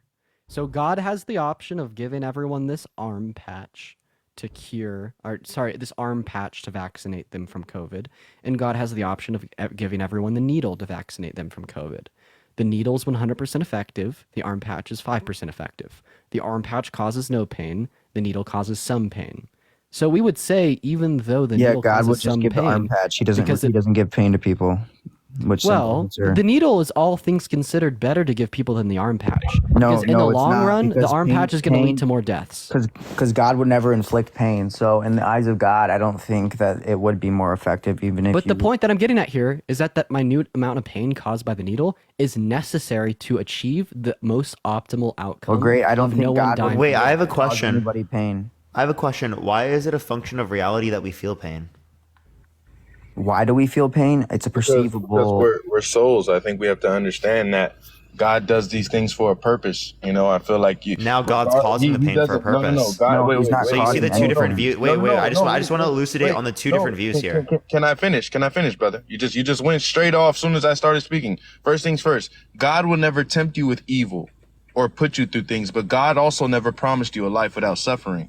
And I think one thing we have to understand is that people go through things to see the beauty in it, to learn to pray and to learn to seek God in certain situations, because they need to understand that there are some things you go through that only God can help you through. And that's just really what it is. That's not me disagreeing with Platform in any way. I think we both have read the Bible. We've come to terms in the consensus that pain in certain situations, it's like some people have to learn the hard way. You know, for an addict, right? This is just a good example, a good analogy, right? Someone who's worshiping something consistently and having a hard time to get over it, he's not going to take it from you, but it's for you to give up. Because if he loves you, he gives you the choice and the option to choose what you want to do with what you're given. I think it's a good argument. I want you to run it here in a second. I'm trying to elucidate on the point that you guys absolutely did disagree, right? No, we Platform didn't. was specifically You cut him saying, off immediately. okay, you just did that, right? Right. Platform was saying specifically that God doesn't cause any level of pain, and now Gucci is saying that God causes pain, but it's for a greater purpose. No, he's not saying God. No, what he's saying is pain is inevitable with suffering or with something that No, it's not. is. I would say it's almost part of our nature to go through these specific things. Could God have made our nature different? Yeah, but God made us and God made us perfect the way we are. So Okay. So Like all things considered, your the most opinion doesn't matter, Dean. all things considered, the most desirable state of affairs would introduce some level of pain because it would yield the best outcome. Correct? So first things first. I think One second, Gucci. One second. Go ahead. One second. Go ahead. I want platform to respond to this question. Yeah, what was your question? But I'm gonna respond differently than you're asking. I already know. Go ahead. What's the question? So God could have made our nature in such a way where we didn't feel pain or suffering, but this wouldn't have yielded the most optimal or best outcome, right? So what I'm getting at here is, all things considered, it was necessary for humans to feel pain and suffering because it yields the most optimal outcome. Wouldn't you agree? In a way, yeah, but I wouldn't say that's God's doing. Well, it is, right? No, because it's not. God wants to God's actualize. not the one causing the pain. Do you not understand? Platform, we're not even getting there yet. God is all good. We're there. Listen, we're there. listen, man. I'm gonna be character of God by saying this. man. Is God. I'm actually not. The galaxy. Thank you so much. I'm actually. No, because you're misrepresenting my views. No, So, because you're I'm misrepresenting our assuming- views. So No, what's I'm the assuming- difference? You're misrepresenting our views. So once again, why are you saying that God can cause pain to humans? If pain and if God is all swipe out of the good, app? if God is all good and a healer, and He is the ultimate healer, Wait, what makes you Platform. think He can cause pain to humans? Do you think that God made it so that Eve had, like pain from childbirth,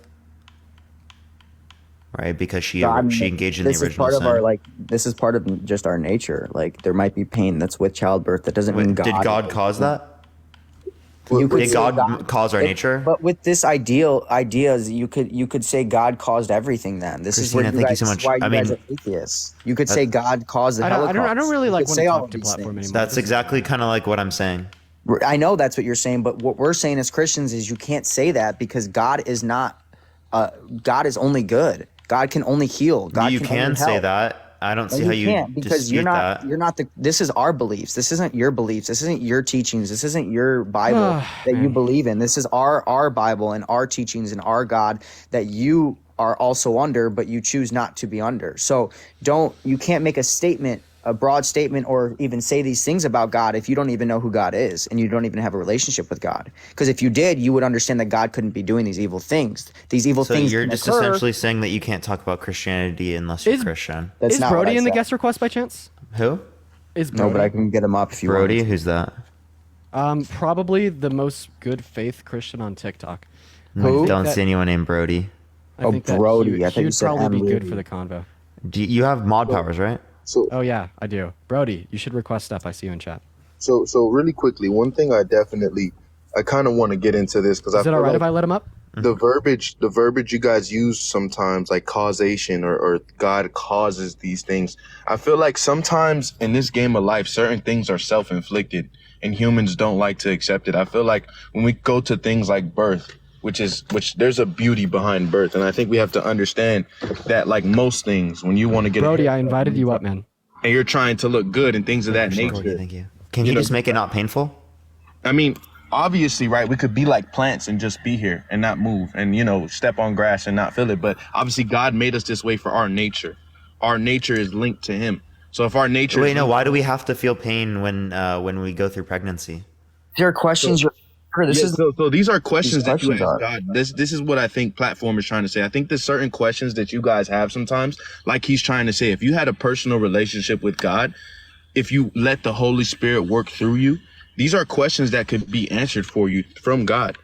Sometimes as humans, we're only so limited. Science clearly proves our limitations in this world. It clearly You don't understand my point there, right? My point is that if you give a reason to qualify that you got that, like it's justified, well, then you're going to then say that it's good, right? No. Okay, so if you're not supposing that it's good, then what are you supposing? Because God ended up causing it. All things are you considered, it saying has that to we're be. saying all suffering is good? You are saying that, yes, actually. All things considered, all suffering is good under your worldview. So how are we saying? How are we even saying that? Doesn't even make sense. This is what you guys equate. You guys try to like pull these things out. You want to go through the arg, Dean? Appreciate the confetti. Thank you. You want me to do it? Yeah, something that's like all things considered. I mean, if you want to, you can.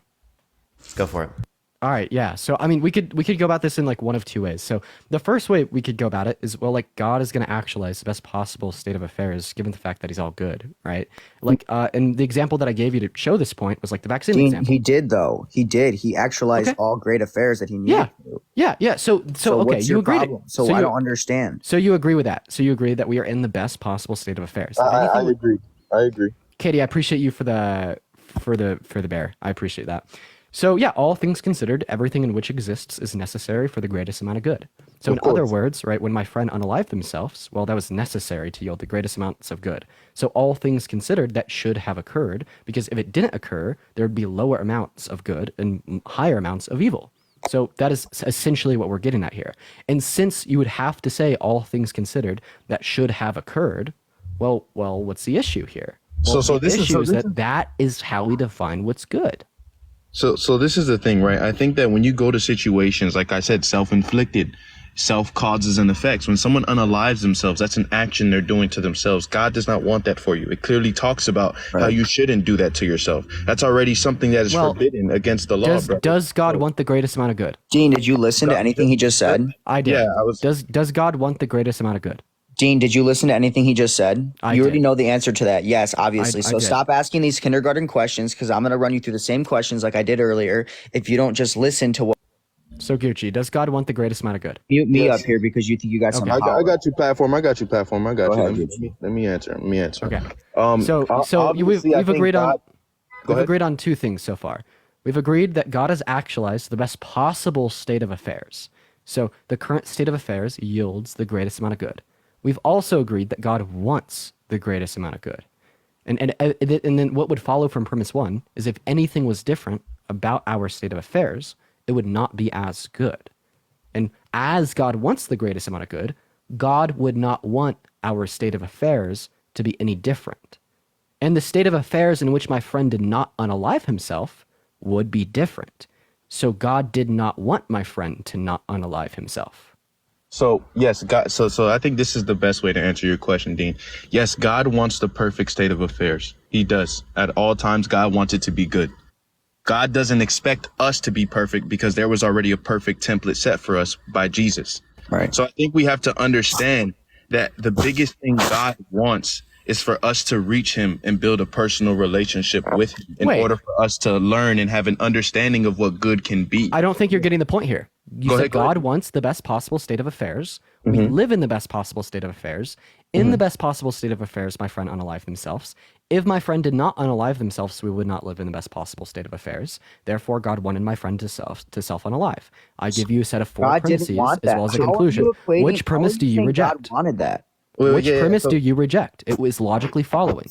Please, I don't like the pandering. I don't like the nonsense. What premise do you reject? I reject the premise that you're saying that just because your friend unalived himself, that's the perfect state of affairs to God. I think we have to understand. Wait, how could you reject that? You already agreed that we live in the best possible state of affairs. And my friend self-unaliving is in the best possible state of affairs. Let me ask you this. If my friend did not self-unalive, would we live in another state of affairs? So this is the thing, right? Just because God knows what you're going to do, and I see what you're trying to do here, Dean. Gucci, would you mind answering my question?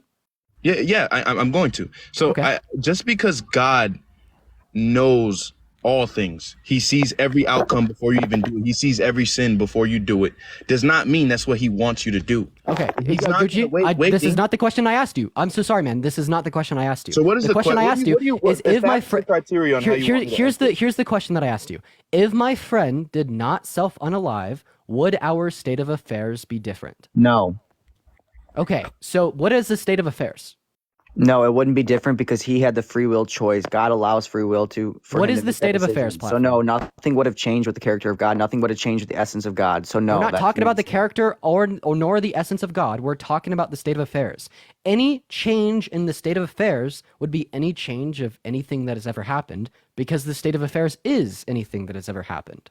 If my friend did not self-unalive, that would be a change in the state of affairs. And as you said, we currently live in the most desirable, most preferable state of affairs. The state of affairs where my friend did not self-unalive was less desirable, less preferable. Dean, right? And as God wants the most desirable state of affairs, God did not want my friend to not self-unalive. Where did you get this desirability from, brother? Dean, you're are we saying in the, God desires us to do in the things. present? Are we talking in the future about your friend?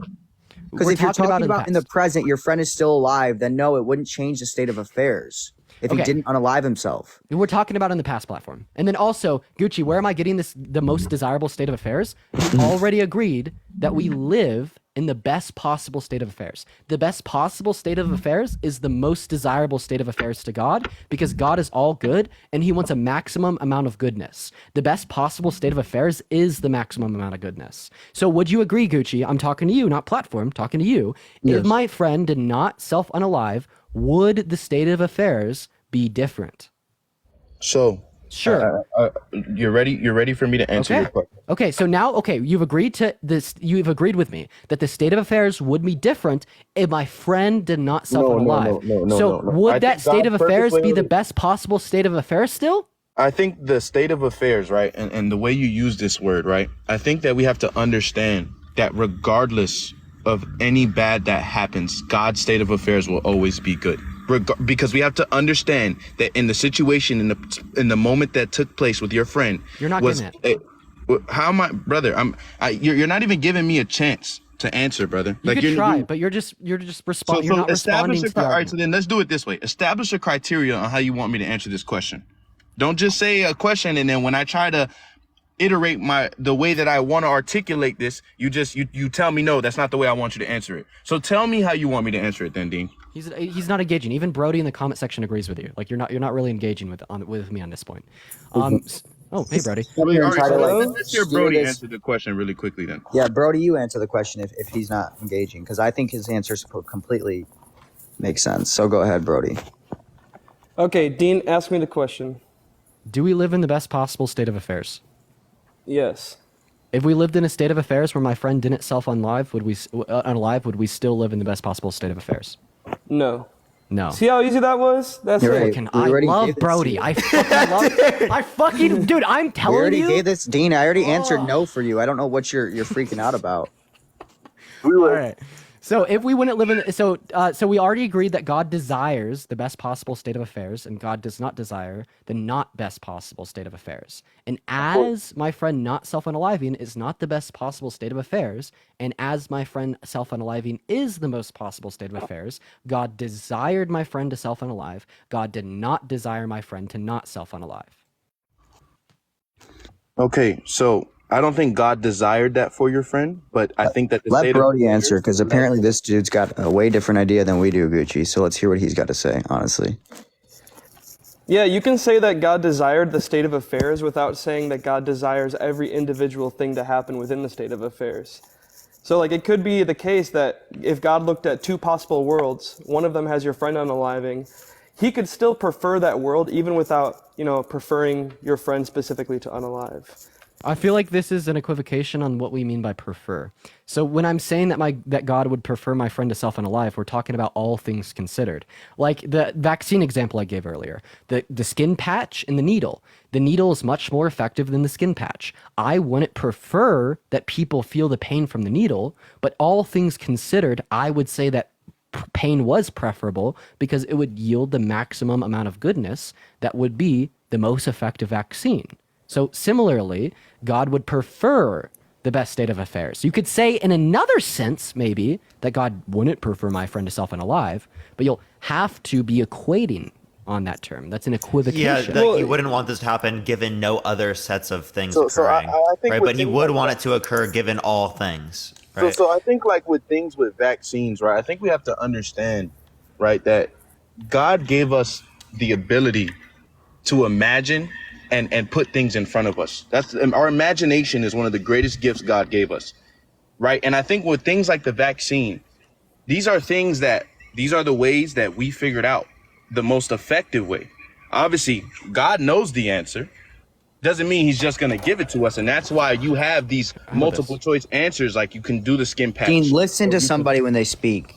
Like you're the worst. Says fucking you. That is so ironic. You are one of the worst debaters I've ever listened to. Because you don't listen to a single person. You're literally texting on your phone. Listen to Gucci when he speaks. Platform, Dean can defend Christianity better than you. He listens very carefully.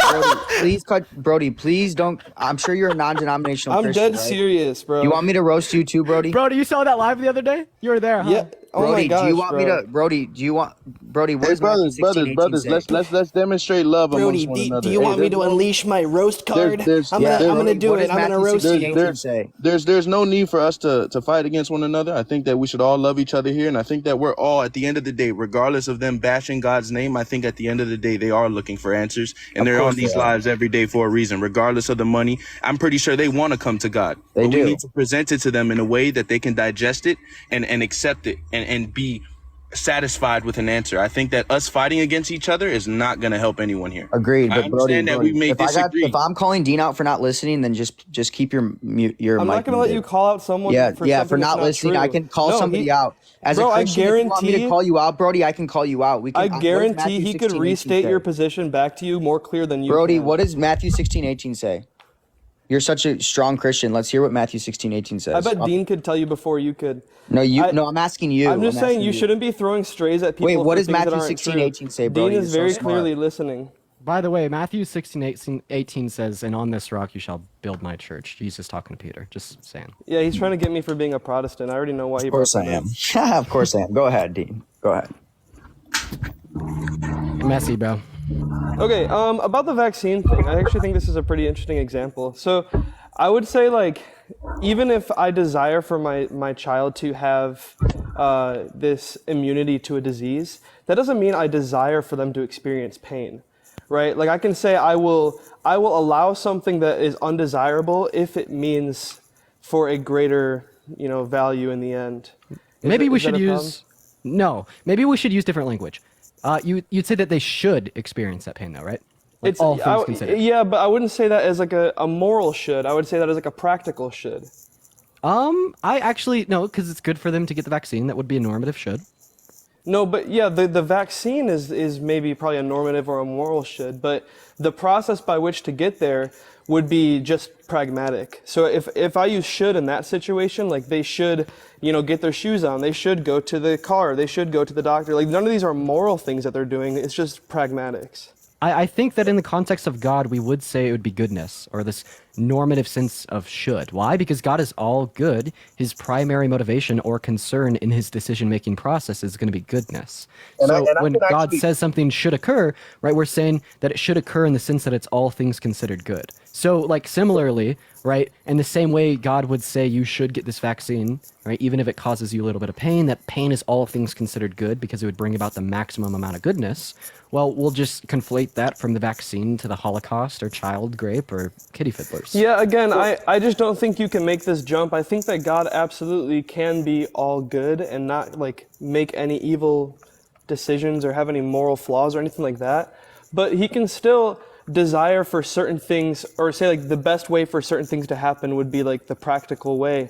And, like, if God's goal is good, I would say, like, his goal is for, like, people to spend eternity with him and to have, like, the best possible universe or best state of affairs, as you say. That could be a good goal. But then there can be some pragmatic things that would go into it that you could say should happen, but aren't necessarily, like, good things morally. Well, if they didn't happen, the state of reality would it seems like we're saying that they're not good alone, but they're good insofar as it reaches to this later outcome. That's what it seems to say. Yeah, it's like the same way I would say, like, a good move in chess, right? I'm not saying a morally good move. I'm just saying, like, a practically good move. Like, it's in that sense, sure, it's good that these things have happened, that we have sinned. But I wouldn't say that, like morally it's good. So what's the difference between what Brody just said and what me and Gucci just said? Yeah. So wait, I'm not even quite sure because I was trying to respond to what Brody said. So I don't think it's just like a practical should. I think it is a moral should, right? In a certain sense, we are saying all things considered, they should get this vaccine. I actually agree with your point here that it probably doesn't mean that we think that they should experience that pain, right, on an individual standpoint. But insofar as that it achieves this outcome of them having immunity, we would say yes. Very good. Yeah. Sense. Well, I don't know about in a moral sense. Like all things considered, Parker, what you're saying is in a moral sense, it's good that they get a vaccine, and I'm not disputing that. What I am disputing would be if you were to add on to that, it is also good that they are experiencing pain. Yeah, well, exactly. If you equivocate insofar as that it reaches the immunity, right? Right. And if it doesn't, then alone, then we would say it's bad. Good. That doesn't It just makes the pain. Hold up, everyone. I just want to say one thing. One thing I would like to elucidate on further is that we believe that things that are unnecessarily used that God would consider bad, right, as evil, right? Like in a certain sense, I can use an example of, say there's a vaccine that gives you 100% immunity, right? And there's no side effects. And then a vaccine that gives you 100% immunity, but it has the side effect of giving you back pain. If I were to give you the one that gives you back pain, right, that would be wrong, right? Because I could have given you the one that doesn't cause back pain. Only if you didn't have a reason for it. Like if you had, like no other reason. Yeah, like if you had a reason for it, it would be necessary. And that's basically like the point that we're trying to like get to here. Like if me and Parker, right, posit this idea that children starving to death is unnecessary badness and God could have done otherwise, you would have to either agree that God is a bad God because he caused unnecessary pain, or you could just flip the table and say, well, hey guys, yeah, it was necessary. But guess what? If it was necessary, then it should occur. Yeah. So that's where we get into the logical problem of evil. Really careful though about how we're framing this, because it's not, when you say that is it good or should it exist, it's you're talking about starvation. I'm talking about the ability to starve. That God, it should exist that people have the ability to sin or the ability to do evil or the ability to have shortcomings. That's not the same as saying that those things inherently must exist or those things are good. Well, if they must not exist... Well, actually, you are saying that they must exist if you're saying they're necessary, and if you're saying that they lead to the most desirable state, because God must bring about the most desirable state. I would say exactly. The ability for them to exist. No, because if child starvation must not exist, then child starvation is unnecessary. Why does God allow unnecessary suffering? Because the ability to starve must exist. So wait. Or maybe should exist, I should say. So first things first. But then children starving from that would be a necessary fallout of the ability to starve. So only if people don't spread their resources. I mean, there's like only if people don't eat from the tree. Yeah, like, this is like yeah. Yeah, I was gonna say this is kind of pretty easy one, right? Because when we look at things like starving, right, it's like, yes, we have a natural order and design in the world, and we understand that, hey, my body's talking to me. My body is communicating with me right now. I need to eat. I need to do something in order to stop my stomach from growling. But there's also a side to it where things have changed, where we have to use monetary value in order to get food. And I actually got to go get my freaking meat out of there. In order for us to survive now, it's not like how we can just go outside and see some berries on the tree and eat. No, it's everything is property now. Everything has a set standard to it and established criteria now. Now you need to give something up in order to receive something. Okay, so you're saying that it's ultimately desirable for us to have the fact that people can starve to death because it gives us a way to gravitate between things we need? No, I'll answer it more clearly. I'm not saying your answer is wrong, Gucci, but the way I would view it is hunger is a good. Hunger is something that God created to cause us to depend on him in the garden, because we had to keep eating from the tree of life. I'm pretty sure you know this, Parker.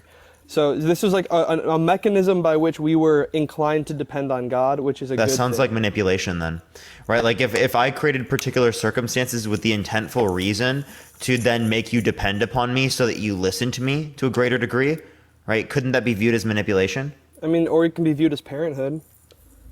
Okay, so you would say that particularly, right, that it is a good thing that he uses pain and suffering to get us to depend upon him, right? Because... wait, actually, no, here, how about this? I'll phrase it this way. Do you think it's good that he causes 3.6 million children to starve to death every year to make people depend upon us? Because ultimately speaking, this is ultimately speaking, question, though. I don't think that he caused it. Yeah. Well, he did, right? He allows it. Well, no, listen to it this way, right? It's not just an allowing, it's he caused it because he made our bodies work in such a way in which it literally requires food to survive. Yeah, but there's already a perfect eternity for us, Parker, and that's what I'm trying to explain to you. There's heaven for a reason. There's a place where you're not going to need for food, where you're not going to need for water, where you're not going to need for the nutrients and resources to keep your, I'd like to call it an avatar, which is your body. It's temporal. It's Wait, if we don't need it there, then why do we need it here?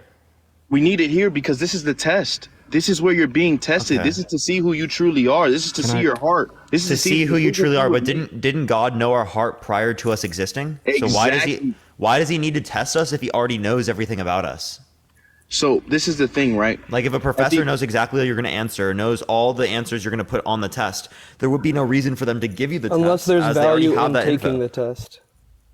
Yes, which again, you would say that it only has value if some sort of conclusion or comes from it. But everything that conclusion that's produced by this society by this world, appreciate the subscription, thank you so much by the way, right, is going to be from God. Every function's from God. Why does it work that way? Well, it's predicated off of how God coded this reality. Right, but we are not tested so that God can figure out something about us, right? As Christians, like you said, we believe God's omniscient. We are tested because testing produces character, produces perseverance. These things are actually good for us, right? What's your take on free will? Brody, wait, no, hold on, before we go into this. It leads to hold on, may I please finish? Do aborted babies go to heaven? I'd like to believe so, yeah. I'd like to believe so. Without the context of the test, without the context of the suffering on earth, they still make it to the perfect place in heaven. So why is it necessary for us to go to earth if it is the case that we have beings that we can identify didn't have to go to earth and went directly to heaven? That indicates it's not necessary. Well, because it's a gift, right? Like our life, even if you live your entire life as an atheist, Parker, which you might, you still have the gift of life. Like your experience is valuable on earth. And when you deprive a fetus of that, you're depriving them of their future, which is valuable. So if you want to talk about value, right, do you think that heaven is more valuable than earth, or heaven is better than earth? Yeah, 100%. So if heaven is better than earth, then how could you say it's more desirable for God to put us on earth first rather than putting us directly in heaven? Well, it seems to be that if we're in the best possible state, or the most desired state, if heaven is more desired than earth and God can put us in heaven without putting us on earth, I think it's logically entailed, given that notion, that we would be in heaven. So this would be true if we had like one metric of value that we can just compare everything by. But I would say that there are certain values that are present in our experience on earth that wouldn't be present if we just started off in heaven. So like value, I mean, you kind of know what I'm going to say. You can. Yeah. So then my critique of that would be, why isn't that necessary with the fetuses that are aborted? So this is different, right? It should exist with the fetuses, but they were deprived of those experiences. Yeah, it wasn't their choice. Wait, but do they miss out on anything? Yeah, they missed out on life. Life on earth, but you think that's not as good as in heaven. So what you're right. What do they truly miss out on? Obviously, in accordance to that, where we're saying, do they lose anything in heaven? That's what I'm asking. I don't think they lose anything in heaven, but the thing is, so then what's the point of earth? This life that we have on earth, like there are certain values that are experienced, such as like redemption, for example, or courage, or like things like forgiveness and grace. Like these things aren't going to be needed in heaven, but they're still valuable. Agreed. Okay, but again, when we're talking about valuable, we're going to be comparing it to something, right? If you're talking about the most valuable state that exists, well, then these things can't be more valuable than it. Only if you have so one if you say that there's a better, hold up, I'm not just saying one metric. All things considered, is heaven better than earth? All things considered, absolutely, yeah. Absolutely. 100%. Can God put us in heaven without putting us on earth? It's possible, yes. In certain if God does that, does it remove anything from heaven for that individual's perspective? This is the thing, Parker. You're also leaving out the fact that God also says, many will seek him, but few are chosen. So I think like you were saying earlier, once you're born, God already knows, right? So we understand that when fetuses who, for example, are aborted, who don't get the chance to live a life, I can almost guarantee you, like it's a strong possibility, and it's something I want to believe, that God definitely saves them from where they could go. I'd like to bring up a point before we get off topic here. So I think that with heaven, right? Heaven is something that God is gifting to us for having faith and believing in him, regardless of physically seeing him. Yeah, you don't need that though, because again, aborted fetuses can go directly to heaven. So if it's desired more, it's literally logically entailed that we're going to be in that world. We lose out nothing when we go directly to heaven, right? Fetuses lose out on nothing. Again, therefore it's logically entailed, right? I'm gonna let Dean show up, but like I don't think there was an adequate response posed to that. Yeah, I just want to bring up a point on this whole like test thing, or like a point on, well, it is necessary that the ability to starve exists, but not necessary for people to actually starve, etc. So Brody or Gucci, do y'all take like a libertarian approach on free will or a compatibilist approach? Compatibilist. Okay, so yeah, so you think that God's predetermination is compatible with voluntary choice. So Yeah. we could just reject this entire idea of a test and this entire idea that it's unfortunately the case that people starve to death while it's necessary that they have the ability to starve, because God could have predetermined a reality in which individuals did not voluntarily choose to be greedy and hoard food from others, causing their deaths. Not necessarily. Yeah. I don't. God You doesn't can control say anyone. that real quick, Gucci. You can say, Dean, that he could do that, and I would agree, but you'd have a hard time demonstrating that he should do that. Well, I think if he should do it, that would mean it's the most preferable version of reality. So do you think a version of reality where 4 million children don't starve to death a year is more preferable than the version of reality we live in now?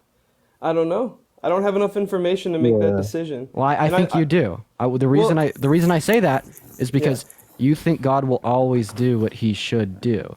And if God should actualize the best possible version of reality, you know that God should predetermine 4 million children to starve to death. No, because you haven't demonstrated that that's the best possible reality. You're kind of assuming that. Well, it's a necessary assumption that the reality that we live in is the best possible version of reality under your framework, no? Yeah, So but there you you're go, I saying an demonstrated alternate. it. Yeah, but No, Dean, you're saying that an alternate reality that we don't have would be more desirable. No, and that's God not is what I'm wrong for positing. not. Then what is the contradiction then for God not going with a different I'm positing reality? that I'm positing that this idea that people starve to death is necessary, because earlier you said it was not necessary. It is necessary that God should predetermine 4 million children to starve to death a year, as it brings about the best possible version of reality. And as God always does the good, God necessarily actualizes the best possible version of reality. But this is my thing, brother. I think that we're kind of. I'm kind of fucking cooking right now. So we're not really. I think that you're kind of trying to put things on God that don't. That God did not cause. Of course, God gave our body an order and design to. Are you a compatibilist? To eat, but the thing is, I think we have to understand that right now the reason kids are starving is because of things like money, things like not enough. Are you a resources being compatibilist? Distributed. Can I finish, bro? It's like every time I talk, Dean, you interrupt, bro. I sit here and I respectfully listen to you. You just have an issue with not actually Every time- rejecting the premises of a fucking argument. Every time I've spoke, Dean, you've interrupted. No disrespect, bro. I'm being dead serious. I've been nothing but respectful to you, Dean. Gucci, I got you. I'll let you talk, and I apologize for that. But the reason I've interrupted you is because you have a tendency to not actually reject something that's relevant to the argument. But I should learn to be quiet. So what am I not rejecting then? Tell me. Yeah, because I've demonstrated how God would cause these things. But I'll go ahead and demonstrate it to you specifically because earlier I demonstrated it to Brody. Are you a compatibilist, or do you hold to libertarian free will? I guess you could say. Do you know what that means? I know what compatibilists mean. The libertarian part, I don't really know what that one means. Okay, would you like me to kind of run you through it? Yeah, demonstrate it, explain, elaborate. Yeah, so like freedom is understood in the libertarian sense means that a person is fully able to perform some other action in the place that one has actually done. It's just like not predetermined like at all by any prior circumstances, like our desires or even our reflections, God's predetermination. Like in other words, our choices Hey, are Gucci free man, from are you determination driving? or constraints of human nature. No, I could show you, brother. I'm sitting here. Just making sure. Okay. So that's like what libertarian free will is. So I guess I would say more on the compatibilist side then. Sweet. So yeah, compatibilism is essentially belief that God's predetermination is compatible with voluntary choice. So here's the demonstration. So it is necessary that God actualizes the best version of reality because God necessarily does the good. So therefore, it's necessary that God predetermined children to starve to death because children starving to death is a part of the best possible version of reality. Oh, okay. So and this is okay. So then I would say it like this, right? I think that just because God sees that happening and he knows the outcome. I think that the beautiful thing to understand, because you're saying causation, that's the main thing you're putting on God, that God is causing this. Just because God sees the outcome of something doesn't mean he's causing it. Well, I think we all understand that the cause and effect of kids starving and leading to unaliving, leading to a place where they can't continue life anymore, sustain life, is not due to God. God gave us enough nutrients for everyone to survive. There's so many. Wait, Gucci. Gucci. All Dean is saying is that if God is choosing between possible worlds and he picked a possible world with starvation, then this would mean it was necessary for him to choose this world where millions of children Okay, starve. so yes, it is necessary. Necessary, obviously. Yeah, so like God caused the children to starve because God could have made the children not Brody, starve. he's trying to say God caused this because I know, and I don't agree with that either. I don't agree, but understand. that's what I'm trying to say. I don't agree with that part, bro. I can't sit here and say God caused it just because he knows, and just because God created us this way does not mean that God caused it. God did not cause that. How about responsibility? Yeah, like what? Yeah, like what? We could go over like what our conditions for partial responsibility are, because like I'll just ask you, what do you think causation is? What gives a man What gives a man to Platform? the right Don't to hold God's pivot, please. responsibility? No, what gives man the right? to We hold can talk God's about that in a second. I responsibility? just asked you, what is causation? Is it like to be the direct reason or like the? Yeah. Yeah, I don't know what other words to use. The direct reason, and by direct reason, do you mean this wouldn't have happened if you didn't intentfully engage in action to bring about this? Yeah, because I think intentions play. Not necessarily intentfully, just like without this cause, the effect would not exist. Okay, yeah, without God causing us to need food in order to survive, these children would not starve to death. No, there's got to be correct. intent behind it. Okay, so then doesn't that indicate causation you're under the missing the same? intent, Hold on, let me Brody. please finish. Doesn't that indicate causation based upon the same notion you just referred to it, showing? That God caused people to have the ability to starve to death. Yeah. Yeah. So inevitably, we would say that God caused people to starve to death because these things, under your view, again, would not have occurred if God did not permit our bodies to have this ability. I think you misspoke, Parker. But this I don't think Parker. this really proves what you want, because I mean, we could, with this kind of cause and effect, I could blame everything that I do on my great ancestors because I would not exist if they did not exist. So well, that was your notion of causation. This is why I specifically, based upon this, would have to relate to responsibility in saying that if they intentfully engage in this action, knowing that this particular outcome is necessary to occur, right, I would grant that they have responsibility or even partial responsibility. Right, but if the intent is opposite of what is occurring, if the intent is always for good, then there's no responsibility in that. No, because again, what is here is that this is necessary. This is necessary to occur, which means it can't happen otherwise. But you're skipping the intent. Parker, this just gets mucked up when you talk about will. Like when we're with compatibilism, like under determinism, 100% like hard determinism, I agree with you that like you could say God is responsible for causing every single thing that occurs. But you can actually say that under compatibilism as well. I struggle with that because then it's like, okay, if I create my kid, like I feel like you'd have to have like an anti-natalist view with this, because what you're saying is that, well, yeah, because if you're saying that, like for example, if you have a child, you can know with 100% certainty that this child will experience like some sort of suffering in their life, and you can say with probably 99% certainty that they're gonna at least cause like one other person suffering, whether it's mental, physical, whatever. So by that standard, if that's your only decision is more suffering, less suffering, then it would be evil to bring children. Anti-natalism is legitimately the defense of 1 Samuel 15:3 in the Christian Bible. William Lane Craig has been parodying that shit for years, please. Well, what I would say with this is that wait, does what I'm saying we make would sense, indicate, yes, actually in this scenario, we would indicate responsibility, right, for human beings as it relates to the context of their children, right? Just the issue is that you wouldn't indicate specifically that, one, they would have caused this directly, right? Two, that they would have known what these particular were, and then three, that it would have caused a greater amount of suffering or bad things happening as it relates to this, insofar as that we would say that it's excessively bad. Right? There are a few things, and also we don't claim to be perfect. No, but yet you would have to. This meets your criteria, Parker. If you're saying that for one, this is the topic because this is what their view is. Their view of why being lesbian is wrong is because Christianity is true. I was just about to ask. For like something being a cause is like this effect would not be present without this cause. Okay, that works for the grandparent analogy. If it's that these like actions that took place, or like let's say the suffering that happens was knowable by the person that bring this into existence, and they willfully brought this person into existence, knowing that there would be more suffering, then sure, you can run with like anti-natalism with your view. I told you that that doesn't run you into anti-natalism. All it indicates is that you're responsible for this occurring. So right, again, we would just show differences between this because again, one, right, we can't control all of the other conditions of our life to say that this suffering wouldn't have occurred. Whereas God can control those conditions to indicate that this wouldn't occur.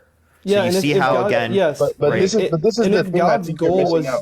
I think you're missing out the fact that God is giving you a choice, and I think this is the biggest thing that you're missing, because love is not forcing someone to do something. Love is a choice. Love is trust. Love is a lot of things. It falls under a lot of categories. God is trusting us.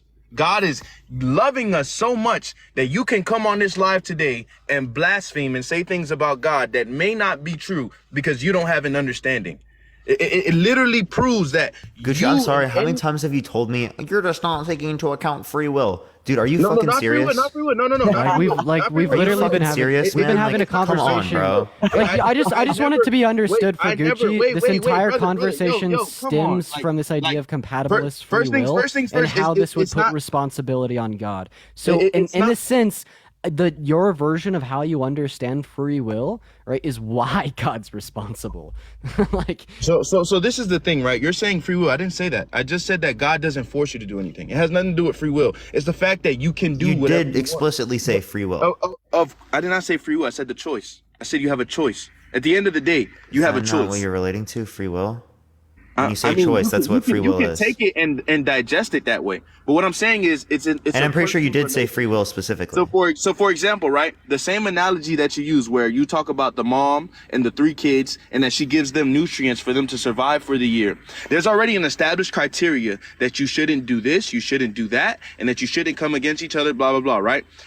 We understand that at the end of the day, the parent is trusting the kids with the food.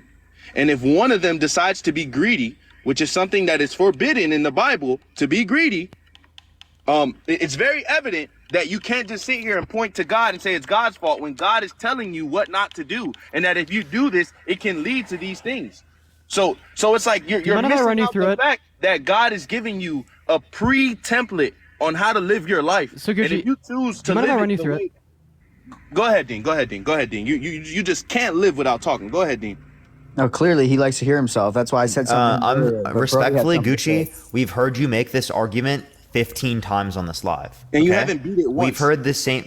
when you say you haven't beat it, right, that's just because you're not willing to take into account our responses. We've given you a response to this plenty of times, and you've given no actual legitimate critiques of anything that we've said, okay? We've gone over this plenty of times, Gucci. Like, I don't know why you literally just come on, run the same argument over and over again, and expect there to be a different response.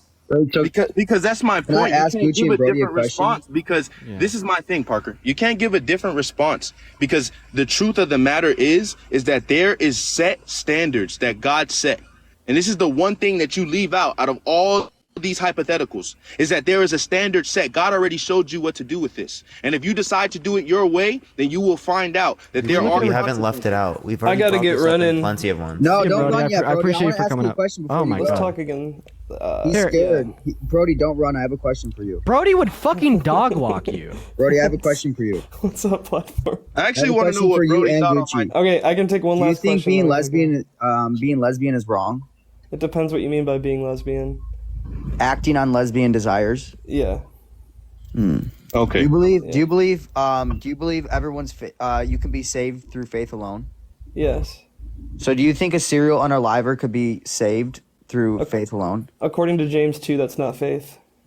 No, wait. No. I didn't ask you that. I didn't ask you what's faith. You said they can be saved through faith alone. So I asked you if a serial unaliver can be saved through faith alone. Yeah, if they have true faith, yes.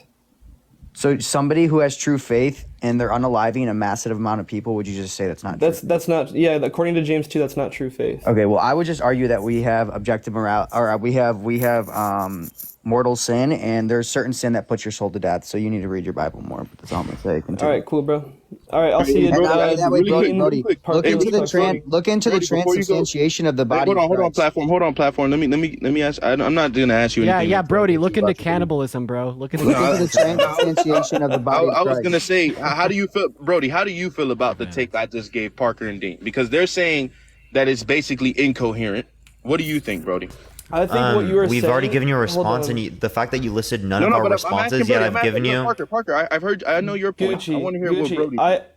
I think you. No, actually, you know, hold on. Give me 1 second to say Brody's this. just gonna ride Parker. Gucci, dick. Respectfully, I just told you, we've shown you multiple times what our response was to that. If you can't mention a single one and you just reference it that way, I think it's a bit ridiculous. No, I can name plenty of your responses. You're saying that we need to give responsibility to the parent because they were being negligent. That's what you were saying. Negligent. I'll run the hypothetical, but I think that, like, he was asking Brody because we could run a reduced view of it to show like partial responsibility. No, I just want to hear Brody's take. I just want to hear Brody's perspective. Gucci, I think that what you're saying is coherent and it makes sense, but it doesn't address, unfortunately, their arguments that they're bringing up. Like, I would just, I mean this like in a humble way, just like listen and try to like really understand what they're saying. You answer it then, bro? Because they seem to tell everybody else. Let's hear. I've been trying to, but then I get interrupted because we got three of us up here. He's not answering it in a way, so let's hear you answer it because you seem like you got some standard that's above every other Christian, and you know how to answer I'm just a better human than conversation. So let's hear it, Brody.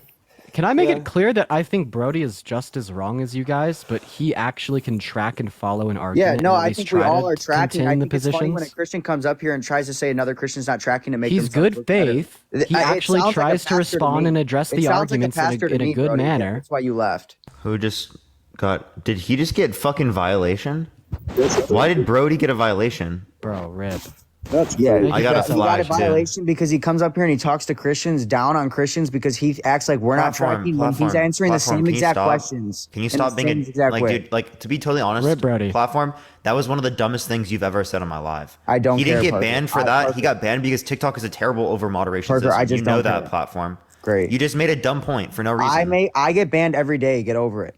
Get over it. Yeah, why do you think you get banned? Wait, yeah. So it must be because you aren't actually supporting the real notion of Christianity, and God is actually coming after all you. Christians get banned. You see what I mean? Like, do you see how dumb of a point that is, platform? I could give a crap if I get banned. Why do you think you get banned? Yeah, but it's God trying to take you down because you're not actually a Christian. You're bringing up demonic values. Not God taking me down. Oh my! It is God taking you down because you're a demonic value. Of course, it is not God taking platform down. It's not God. It's not. So the banning for them is because he's doing stuff and talking down to Christians, but him, no, it has nothing to do with that, right? That's called hypocrisy, right? You're saying it's applicable to other types of Christians for no reason. I get taken down. I'm not saying it's applicable to yourself. Does absolutely anyone who's watching this live right now speaking to Dean and Parker, I get banned. I don't get banned speaking to other Christians. I never do. Sorry, say that again, platform? I said I don't get banned speaking to other Christians. I get banned speaking to atheists. That's how I get banned.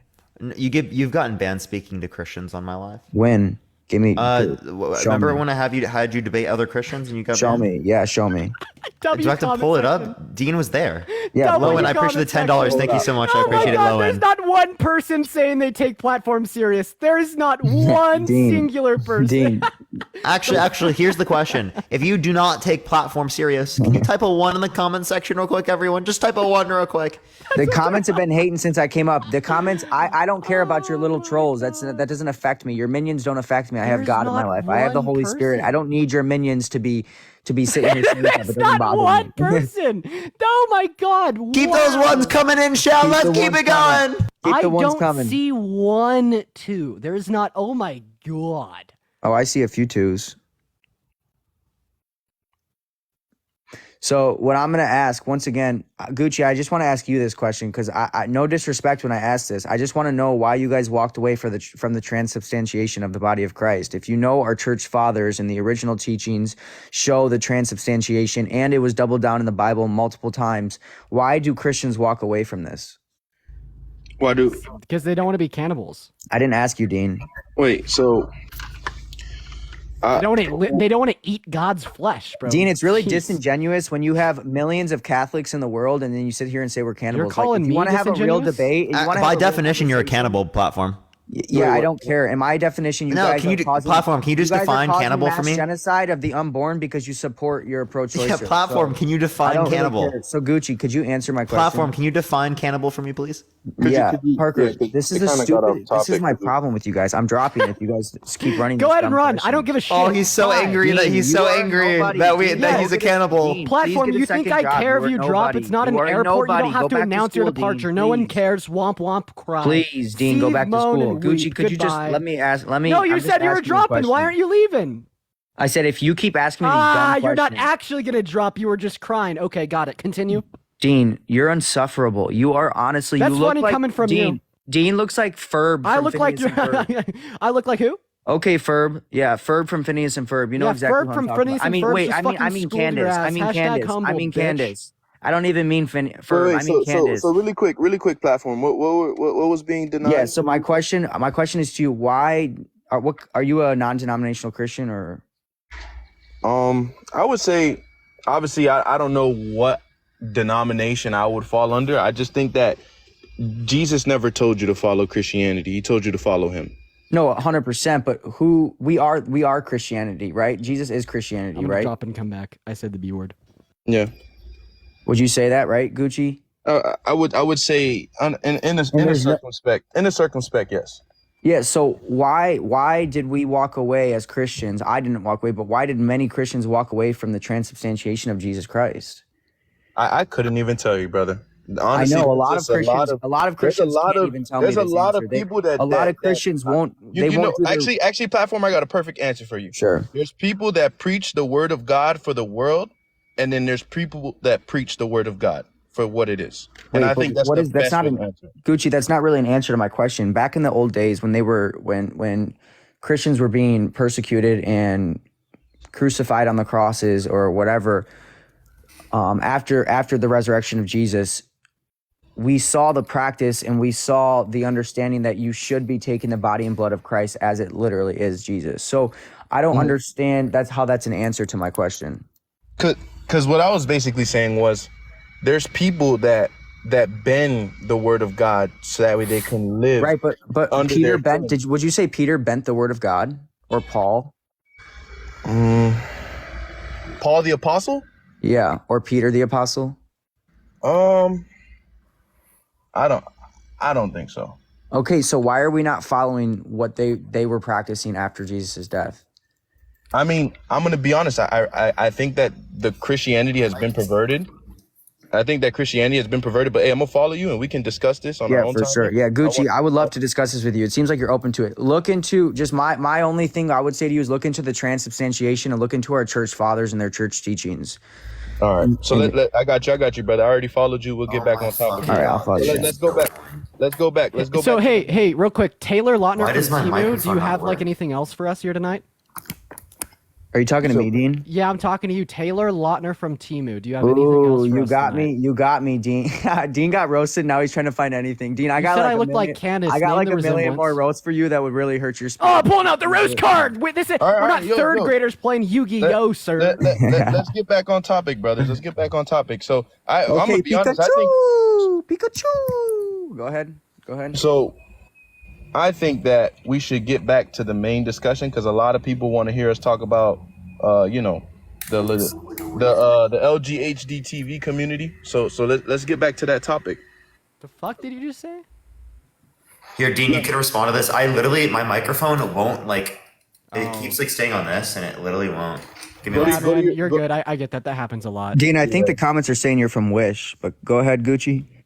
The only thing that's from Wish is let's get back. Let's get back. So yeah, to what do you it. want to talk about? What do you want to talk about, Gucci? I mean, so what do you guys? I get some of you guys' premises. Like I obviously I don't agree with him, but I see where you would come from. Wait, actually, Gucci, can we? Okay, so yeah, you rejected partial responsibility in the context of God. Let's go ahead and run you through that argument real quick. So we're gonna start off with like a really reduced version of the hypothetical to show how like a parent could have partial responsibility. So let's just imagine that there's a parent that needs to put their child in a room. One room has a pew pew in it. The other room does not have a pew pew in it. This parent knows that if he puts his child in the room with a pew pew, that the kid will, unfortunately blow, their own head off. And they could put them in the other room with a pew pew where the pew pew's not in it. Are you tracking up to here? Yeah, I'm hearing you. Awesome. So if the parent were to put the child in the room with a pew pew, knowing that they don't unalive themselves when they could have done otherwise, would the parent at least be partially responsible? Was there an established? Wait, one question, Dean. From everything I heard, I just want to ask you: was there an established criteria that the parent set? Yes. So the established criteria that the parent set, the parent commanded the child not to touch the pew, and the parent even told the child what would happen. Donna, thank you so much for the $10 on PayPal. I appreciate you. Comment section. Thank you so much for the love, Donna. Donna. Now Dean doesn't need to get a second job. Go ahead. So this is perfect. I think that platform you said I was from Wish earlier. I'm your mother's Wish. That's the only thing that's wishy about me. My mama had 8 children. She don't want you, boy. Okay, go ahead, Gucci. I'm so sorry. Yeah, I was gonna say, so we already understand that there was a command given not to do something, and there was trust that has been put into the scenario because he's trusting the child to go into the room with the pew pew, even though it's a possibility that their intuition is telling them that they might do something that there's not a possibility. The parent knows for certain. Okay, so the parent knows for certain, and he's trusting the child. Dana, thank you for the $5 on PayPal. I appreciate think that won't be on the parent's fault, and that's my honest answer. You're crazy. Because there's an established criteria. The parent told them what not to do. You're so crazy. Even though the parent could have put them in the room where the parent knew that they wouldn't self-harm, you're still saying that it's not the parent's fault? You're crazy. Yeah, I would disagree. If someone Ashley, thank you for the $11.11. Thank you so much, Ashley. That's actually insane. A command was told before the action happened. Bro, that is so. That is, Gucci, that is the reason so why crazy. I would disagree is because once again, Dean's trying to equate man to God. God's character doesn't change. Yeah, I can't. Obviously, I know what he's trying to do, but he's just using a hypothetical, and that's the best thing he could do is relate it to something that we can possibly give an answer to. Of course, we can't compare one parent to a parent of a kid that did something that they weren't supposed. Like, you can't equate a human mind to the complexity of God's logic. I feel like we're particularly. That's why I would say it's the mother's fault. I would say. Well, actually, we're applying particular properties of God to like this human mind in the hypothetical to make them comparable. Like, we're particularly saying that the parent in this regard was more like God in the sense that they were all knowing. I mean, like, we could apply the other properties as well, but we just yield the same conclusion, so it's like irrelevant to.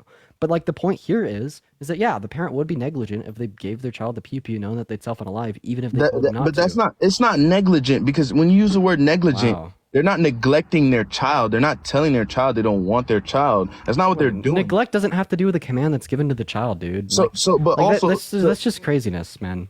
No, because you're trying to say that he's neglecting the child because he knew the outcome. At the end of the day, under God's view, right? Yeah, man. Even if the child did that, the child returns back to God because his soul belongs to God. So either way, he'd be with the child regardless. Do you rejoice when babies die because their souls return back to God? Human physical, that's why I say the way that you play. Sir, do you rejoice when babies die because their soul returns back to God? Who said rejoice? No one said anything about rejoice. You're already adding. I did. I asked you a question. You're already adding words to what I said. I'm not adding words to what you said. I'm asking you a question. What? Yeah, would you like rejoice and be happy when babies die because their souls are returned to God and they get to spend eternalness in a happy reality? If I know that and I'm 100% certain of that, then in that case, yes, because that means that they're saved and they're in a better place. Wow. So not only do you think it wouldn't be negligence on the parents and if they were to give their child a pew knowing that they'd self-unalive, but you'd also rejoice if they self-unalive because they'd go straight to heaven. You're deluded. That's all I got to say. Do you know what heaven is? Do you know what heaven is? Heaven is better than this. Way better. 1,000,000 times better. So why doesn't God send us directly there? I feel like we had no answer to that. Because you have to earn it. Things are not. So the people who get sent, you have to work for things. Dude, I already responded to this. You didn't for all the people who literally went there directly directly to heaven because they were aborted. In that scenario, they didn't have to.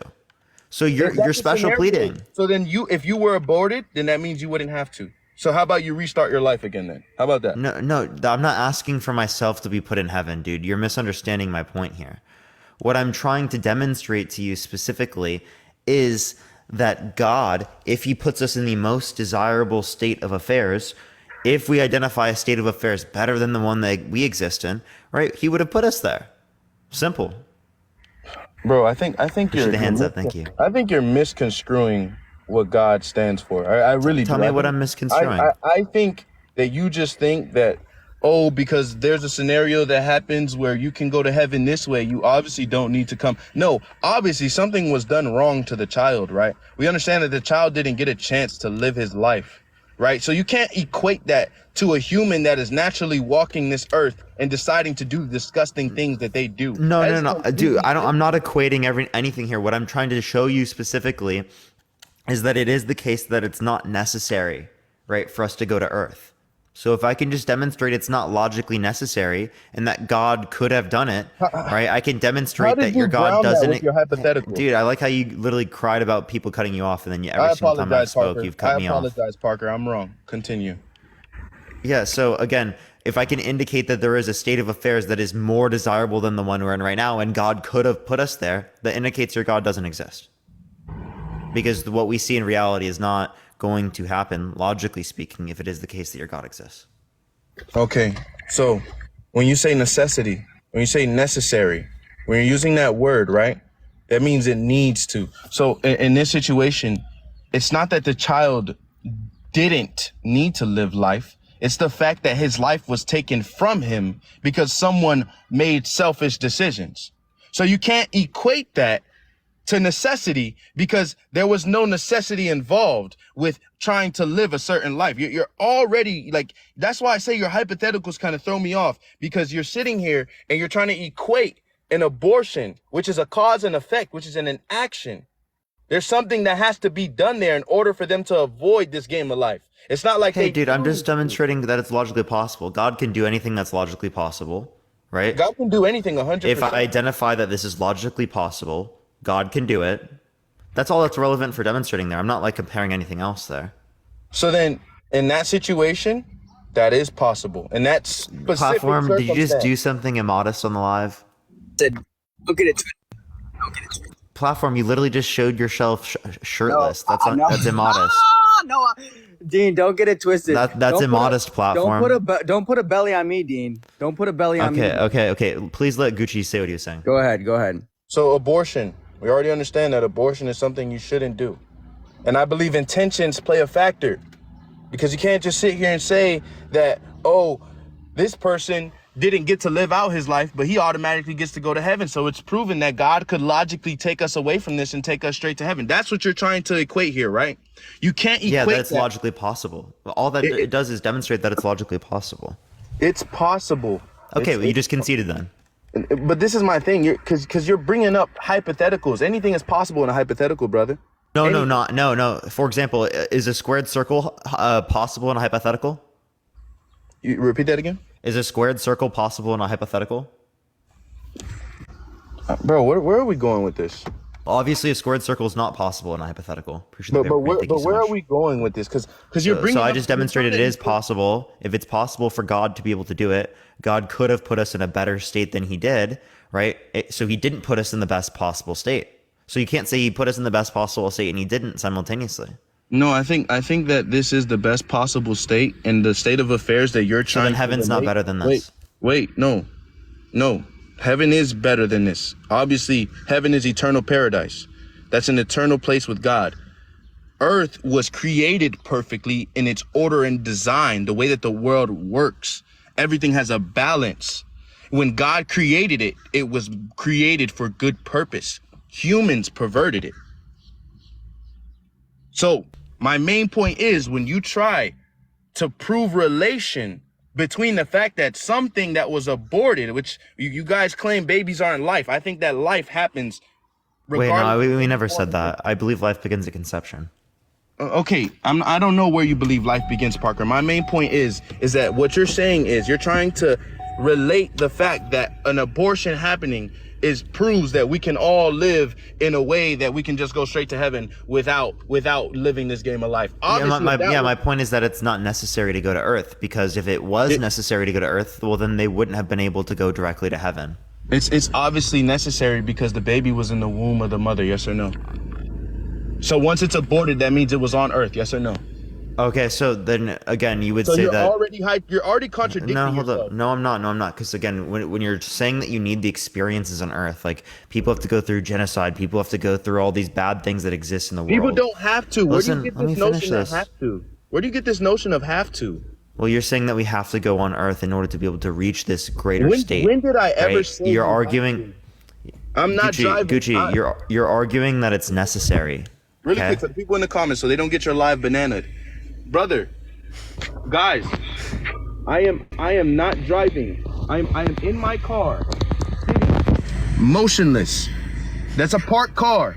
I'm turning on my car to charge my phone. All right? Thank you, brothers. Thank you.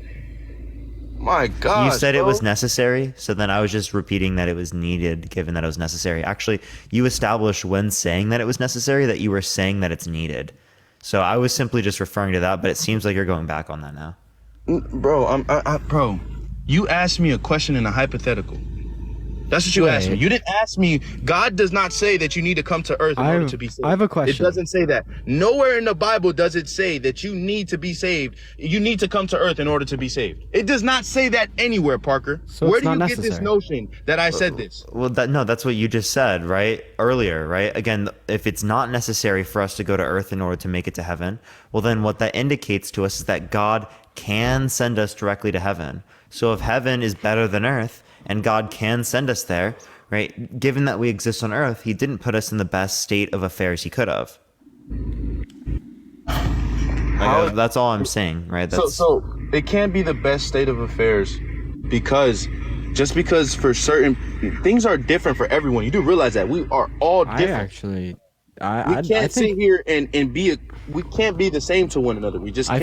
I think that Parker God brings up judges us according to our own hearts, not the hearts of everybody in the world at once. You can't sit here and say the way that he judged someone, the way that he judged a baby in an abortion is the way that Parker will be judged at the age of however old you are. I'd love to bring something up here. You just like no, because I'm talking about souls from inception sent there. But Dean, go for it. Yeah, so I think Parker actually brings up a pretty good argument. So we've already went over how it is necessary for God to actualize the best possible state of affairs, right? And Parker's also pointed out that heaven is a better state of affairs than earth, right? So you're going to have to demonstrate that it is not possible for souls to be sent straight to heaven. Why? Because this is the only way you wouldn't have a contradictory position. This is the only way you could demonstrate that our life here on earth is the best possible state of affairs given the circumstances. Bro, can you please demonstrate to me? Gucci, I don't mean to cut you off, but Perfect Mix, thank you so much for the $20 on Cash App. Can we get a W Perfect Mix in the comment section right now? Thank you so much. Can you please demonstrate to me how it is impossible, right, given like a contradiction, for God to send souls straight to heaven? So first things first, right? An abortion is not even talking about abortions. An abortion is an act, yes or no? Not talking about abortions. According to Parker's hypothetical. This doesn't follow from Parker's argument. No, this is a great question. Follow from Dean now? We've already went over this. We've already agreed upon a few things. You said God actualizes the best possible state of affairs. Yes, and he does. heaven is a better state of affairs than earth. So you're going to have to justify answer his question, that the Dean. earth is the best abortion an possible state of. action? Bro, abortion's not relevant.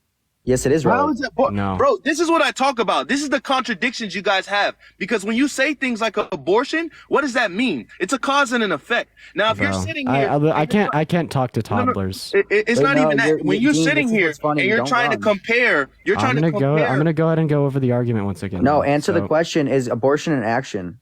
No, I won't answer his question. Okay, then because it's not relevant to abortion's the- an action. Yeah, what about it? Right. So Thank you. abortion. Go ahead. What's the issue with saying abortion's an action? Abortion is an action. Okay. Obviously, they weren't just sent straight to heaven. Right. That already proves that they couldn't be sent straight to heaven. No, well, you're because not an understanding. Wait, because an action had to occur in order for them to be sent to heaven. No, I understand. So, but the point we're making is that they didn't have to learn anything on Earth, right? You would agree like a fetus isn't like gonna be like learning things, right? Yeah, but that's not even the argument. It's still the fact is the nature is that we women give birth and get pregnant and souls go into these babies There's an action that's ending these babies' Here, lives. actually, we're not even talking about a fetus. Like, let me clarify. Like, aborted fetuses, or not even fetuses, aborted, like embryos, ones that didn't even have, like, a subjective experience. They didn't learn anything, yet they were sent directly to heaven. So my point there is that your argument can't be that they're tested or that they're learning something if it is the case that literally they can't possibly have done that. Well, certain souls have easier access to heaven, clearly. That's all the only answer. But not logically, only just because God Why not logically? prefers it to be that way. Well, because then you'd be indicating that it's somehow logically possible for one person but not for the other one. Bro, right? God can't do that, but can do this. I don't know why. It's not God. God doesn't have limitations. God can do what he wants. Parker, you're making it seem like... Yeah, so God could send us directly to heaven if he wanted, right? Yeah, but the action has to occur. There has to be something happening for your soul to be revealed. No, could God send us directly to heaven? Parker, oh my God. No, obviously, answer the question. All right. Obviously, you cannot be... You cannot... Yes, God could, but then we would see the problem that happened with Lucifer. Okay, if God could send them directly to heaven, we would see people in heaven that don't love God, that don't have a relationship with God. Yeah, but you agree that it's better than earth because he's established that heaven is something you must go through the judgment day. You must go through these things to enter heaven. So yeah, he could put all of these people and all of these souls into heaven, but then there would be a war again that would break out yet again because of these souls that are not loving of God. So heaven isn't the best possible state of affairs. No, because heaven is bro, already, you've already made the decision to follow God and to love God. So heaven is only with the souls that are worshiping God. Wait, but the aborted fetuses or the aborted embryos never worshipped God. They just were sent directly to heaven. Their souls. So then wouldn't they be subject to the exact same? Their souls go to purgatory, Parker. Purgatory, Parker. Whoa. Okay, wait. What do you mean by purgatory then? There's different levels. This is where we'll probably disagree on Gucci. There's going to be like 4 levels to purgatory when it comes to the Catholic faith. So you're going to have levels like innocent souls that are going to be purified through the fire and they're going to go to heaven, but they do still go to purgatory. Okay, so couldn't God just send everyone to purgatory and then directly to heaven? Well, purgatory. Because he can just purify them? No, because you make the decision in purgatory what you want to do. Okay, so then why can't he just give us the decision in purgatory, to like he did the aborted fetuses? Why does God have to give us the decision? Once again, this is. I'm not saying God has to do anything. I'm just asking why didn't he? Right under your view. I'm asking why he because Parker, because under your hypothetical, your mom decided to keep you. She didn't decide to be selfish and abort you under your hypothetical. No, because again, we're talking about the advent of any souls, right? In the first place, right? Why did God send them to Earth in the first place, knowing that heaven would have been a better place to send them? Bro, it has to be genuine. That's the main point. I think you're missing the entire. It's a personal relationship. So, which means what? That you're accepting God into your heart, that you want to be in eternal paradise with God. He's not just going to send everyone there because obviously, Parker, you don't believe in it, right? So I don't now, but what you're not understanding is that, again, in the same way the aborted fetus, without going on Earth and without accepting him on Earth, without believing it, still gets sent to heaven, right? I could, prior to my soul ever being sent to Earth. You would still go to purgatory and make a decision. Maya, thank you for the $1. Thank you so much. Okay. So not again, even that, Parker, if it's a purgatory and a decision, right? Do you think that's better than being sent to Earth? What? What do you mean? Do you think it's better to get sent to purgatory with the choice than to go to Earth? I would just say purgatory is a holding place. I don't know if it's better. Obviously, God has his desires. I don't know. Okay, so you don't know. Okay. Yeah, that's all I can say. Sure. So, do you even know fully what purgatory would be then? Because if it's just a choice, wouldn't the fetus just choose to go to heaven? Well, he would go into purgatory and then he would choose to follow God and to love God. But he could also choose, or she could also choose, or the soul could also choose to worship the devil and stay with the devil and use its own power. Yeah. So. They essentially get put into a position where they can do the same thing as Earth, but how would they have any desires? They don't have any experiences, right? They don't need to experience Earth to have desires. Hey, Parker, do you think that, and just because something is an embryo, it does not determine life? Is that what you think? No. What? When did I make that claim? No, because you said something about you said something about earlier that conception. Yeah, life begins at conception. And under your definition, then, in the first trimester, according to most scientists. In the first, regardless of who it's according to, in the first trimester, do you believe something is alive? Yes or no? Yes, obviously, bro. He just said life begins at conception. Okay, so then, but you agree with abortion? That doesn't even make any sense. Because I don't ground it based upon life. It's human sentient life that I value. Dude, honestly, but he eats meat. Life, what do you mean? Can I just, like, human say sentient this? life. You understand the distinction? Can I just say this? Like, I just think it is like so like low frequency for you to be like, it doesn't make sense. Is Parker contradicting himself for saying that it's alive, but saying it's okay to end the life? Like, maybe Parker has a little bit more of a nuanced position as to why. Yeah, but I would just okay the contradiction within Parker's terminate the position life. is evident, and same with you, Dean. I'm asking you guys both eat meat, bro. Like, this is just so low frequency. You both eat meat. You both eat animals that are sentient and that have this conscious ability. Wait, platform. I have an idea. He doesn't know what a conjunction is. Yeah, a platform. I'm gonna ask you to be humble and ask Parker if he has a way of explaining why it is not okay. No, he already knows the reason. He just wants to say that. And it is okay to end Dean, the life. he literally already knows the reason. He's just being insufferable. like platform. Like he knows it too. He knows he's just being insufferable. Like, do you like feel embarrassed? He actually thinks it's fun. Do you feel embarrassed, ever? Dean, no, nobody embarrasses me up on TikTok. This doesn't embarrass me. You embarrassed yourself earlier when you said your mom had 8 kids. It seemed like your mom didn't want to have you. My grandma had 14 and my other grandma had 13. So you think that's embarrassing to me? So everyone was a mistake. I'm so confused. We got an army. I don't even know what you just said, to be honest. Don't get it twisted. I'm so confused. All right. Let's get back to the topic. So back to what Parker was saying. He was referring that a child who was aborted obviously shows that God can just take us straight to heaven. But as we can tell, right, everyone is different and judged accordingly. No one is judged off one sole standard. There is more. This is God. I can't tell you why God does certain things he does. But in your scenario, to you, just because you prefer something doesn't mean that it's the most desirable, Parker. Just so let's think about it like this. You're saying things are most desirable based off Parker's point of view, not God's point of view. And that's where we run into these problems with these hypotheticals, because you're saying under you and what you believe that I think that Parker thinks, since that baby was aborted and he gets to go straight to heaven, why can't I do the same thing? That's kind of the point. No, that would just be like logically entailed, right? Because again, there's no contradiction in it. And then two, I'm not using my own position to say that like it's wrong. I'm not like saying I don't like God doing this.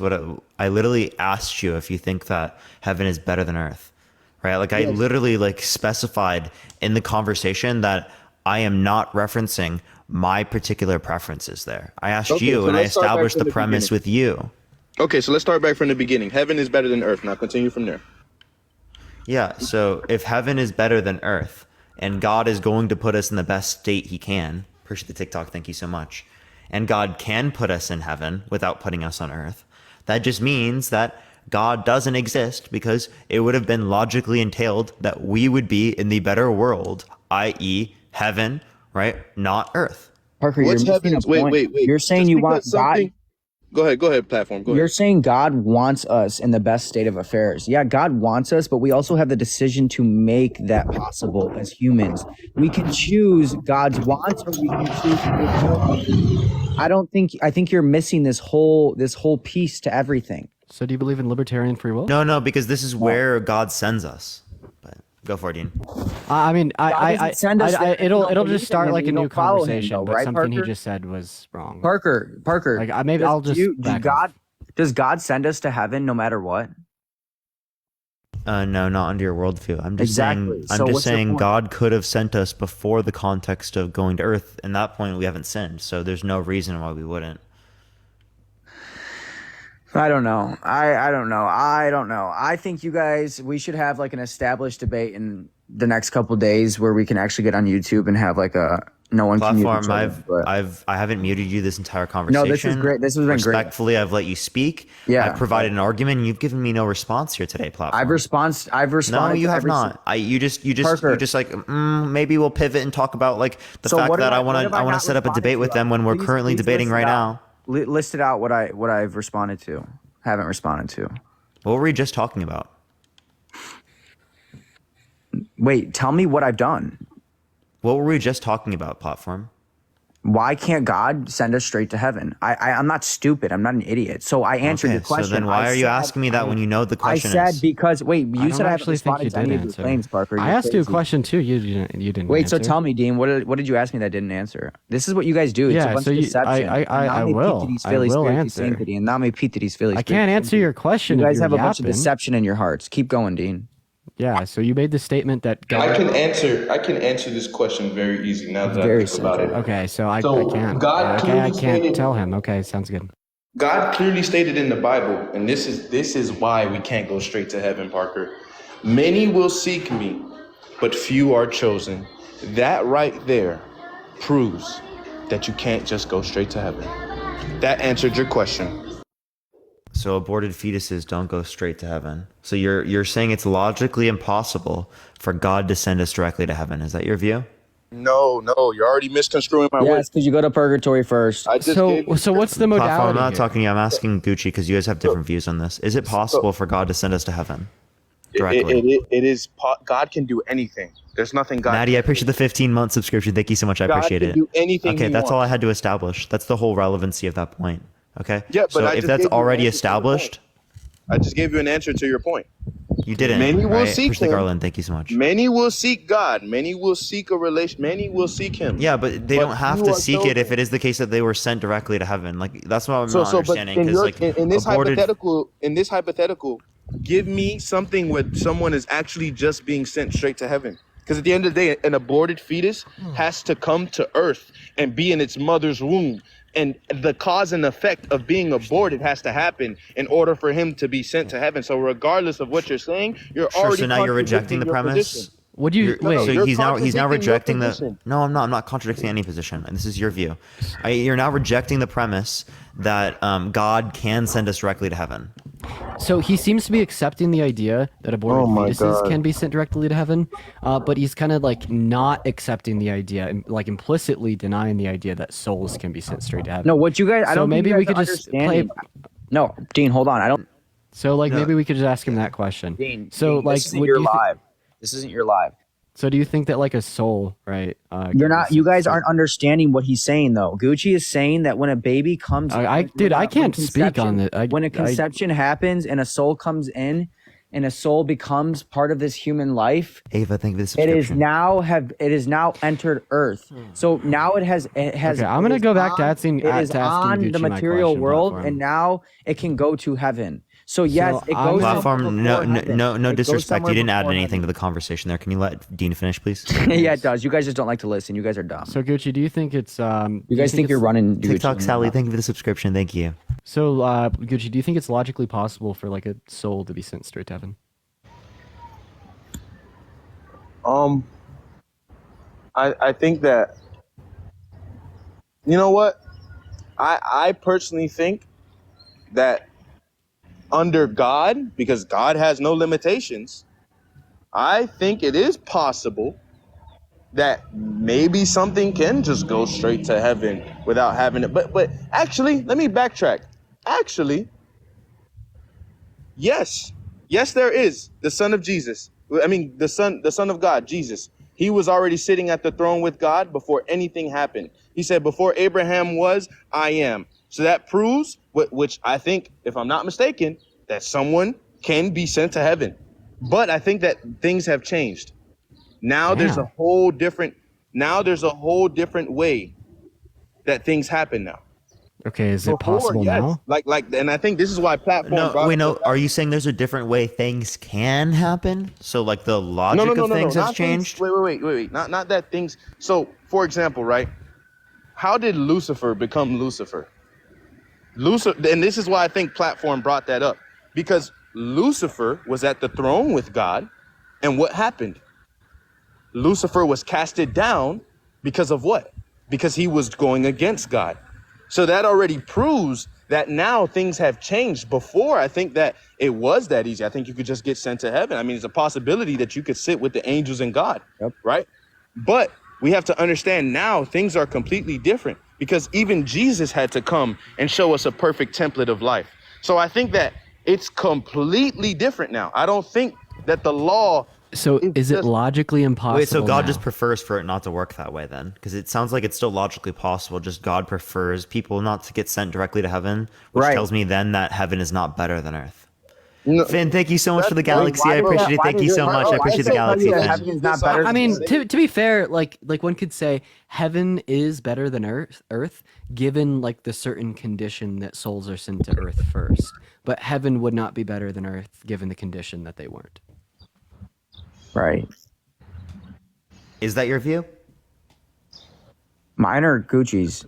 No, I didn't really hear. Like that heaven is only better given that we went to earth first. But then that would mean it's necessary to go to earth in order to make it to heaven, which would mean that these aborted fetuses don't make it to heaven. That's false. That's false. Because aborted fetuses make it to heaven. Let me ask you this: what makes it necessary? They came to earth. Again, when I ask you, what is the relevant quality to come to earth that they need in order to make it to heaven? Yeah, that's exactly what I was asking. The only relevant quality. Wait, this is the only quality you need. You need to accept Jesus into your heart. They didn't accept Jesus into their heart by being an aborted fetus. Yeah, the fetuses don't meet that criteria. Wait, Parker. How do you know this? Because some of them didn't even develop a heart. I don't know. I don't know about you, but hold on. Gucci, can you guys stop talking for a second? I don't know about you, but I'm pretty sure embryos don't have beliefs about God. We believe souls are conscious, Parker. This is where you're... Can you give me a circumstance where an embryo had a belief in God? We believe souls are conscious. Do embryos have souls? Yes, we believe embryos do have souls. Therefore, they are conscious. This is why we hold the value... Embryos are not conscious. This is why we hold... I said souls are conscious. I said souls are conscious.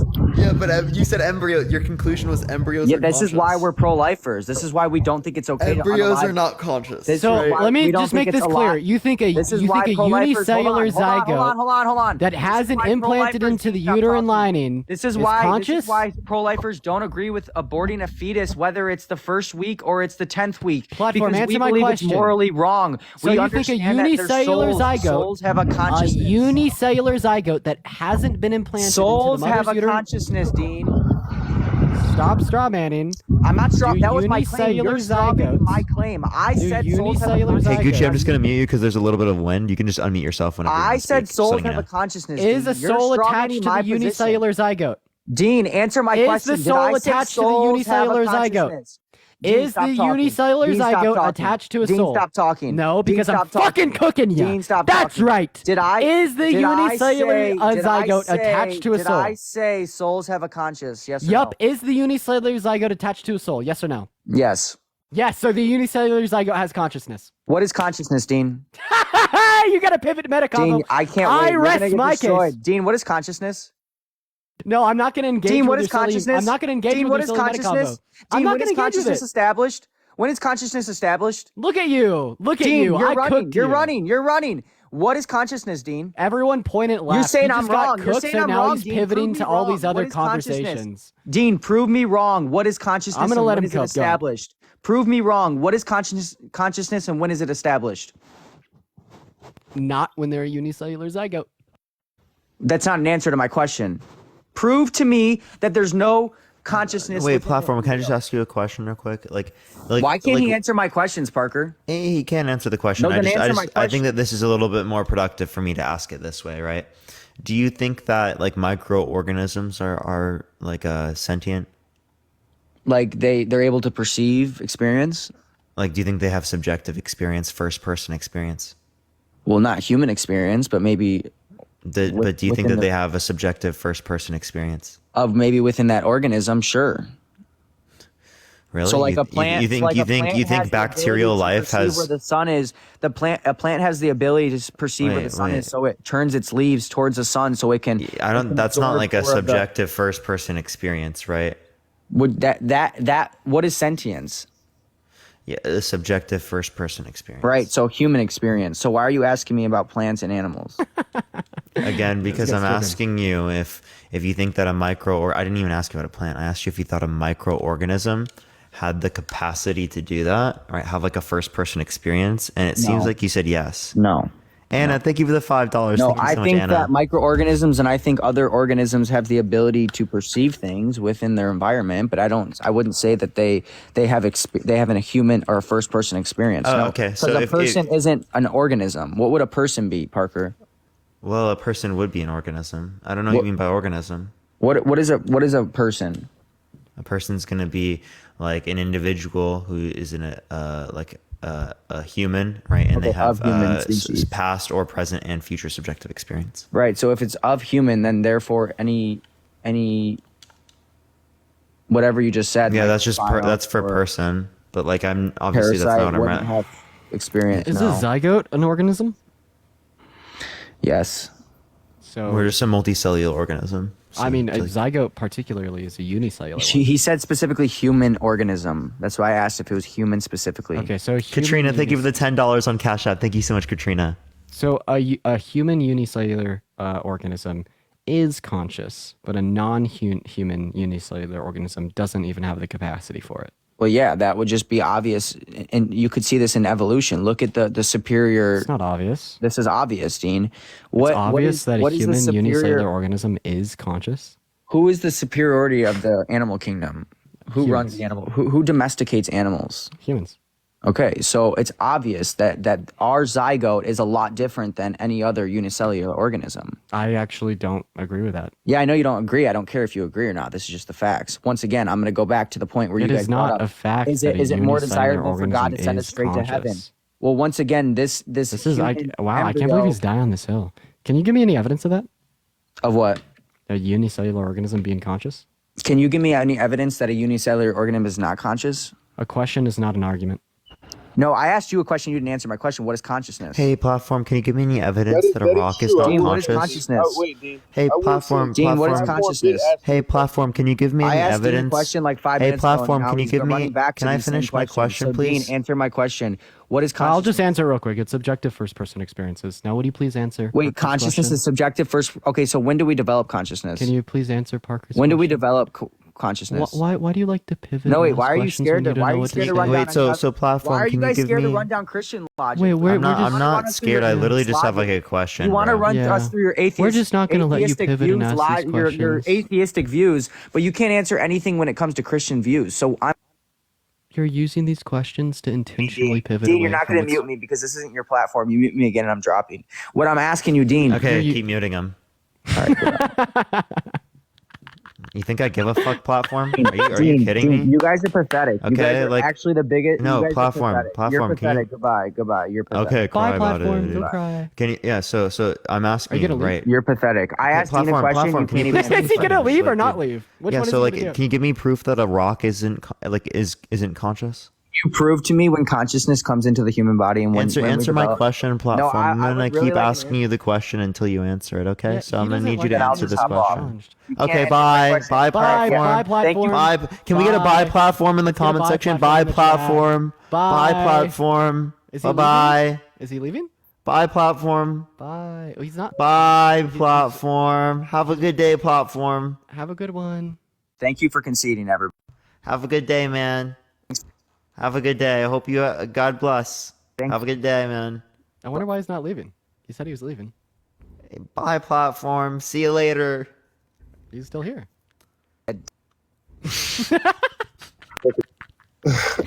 Okay, there you go. Even Gucci's laughing. Thanks for conceding. You guys, honestly. No one's conceding, bro. God bless. All right. Now me peep these Billy. Hey, platform. He said, "I'm leaving, but I'm not. I'm Platform, leaving, but I'm not." Platform, Yeah, I'm not gonna give platform, him the goodbye he wants. Fuck him. He's gone. Watch him hop back in the guest request. All right, so where were we before we got into the organisms and all these other things, single-celled, or where were we before this? Dude, I don't even know, bro. This guy, bro. I apologize, man. I don't know why platform's so insufferable right now. He's rough, bro. He's rough. By the way, I'm sorry for kicking platform. I don't know if you wanted me to do that, Parker. I don't. Well, you kicked him. I thought he left himself. No, I just didn't want to give him like the goodbye that he wanted. Like I just wanted to be in. I just wanted to piss him off, so I kicked him before. Watch this. Is he gonna get back in the guest request? No, I invited him. Yo, platform man. I was just like, dude, we're not even. Oh, did he cancel the request? Platform man, why are you so mad?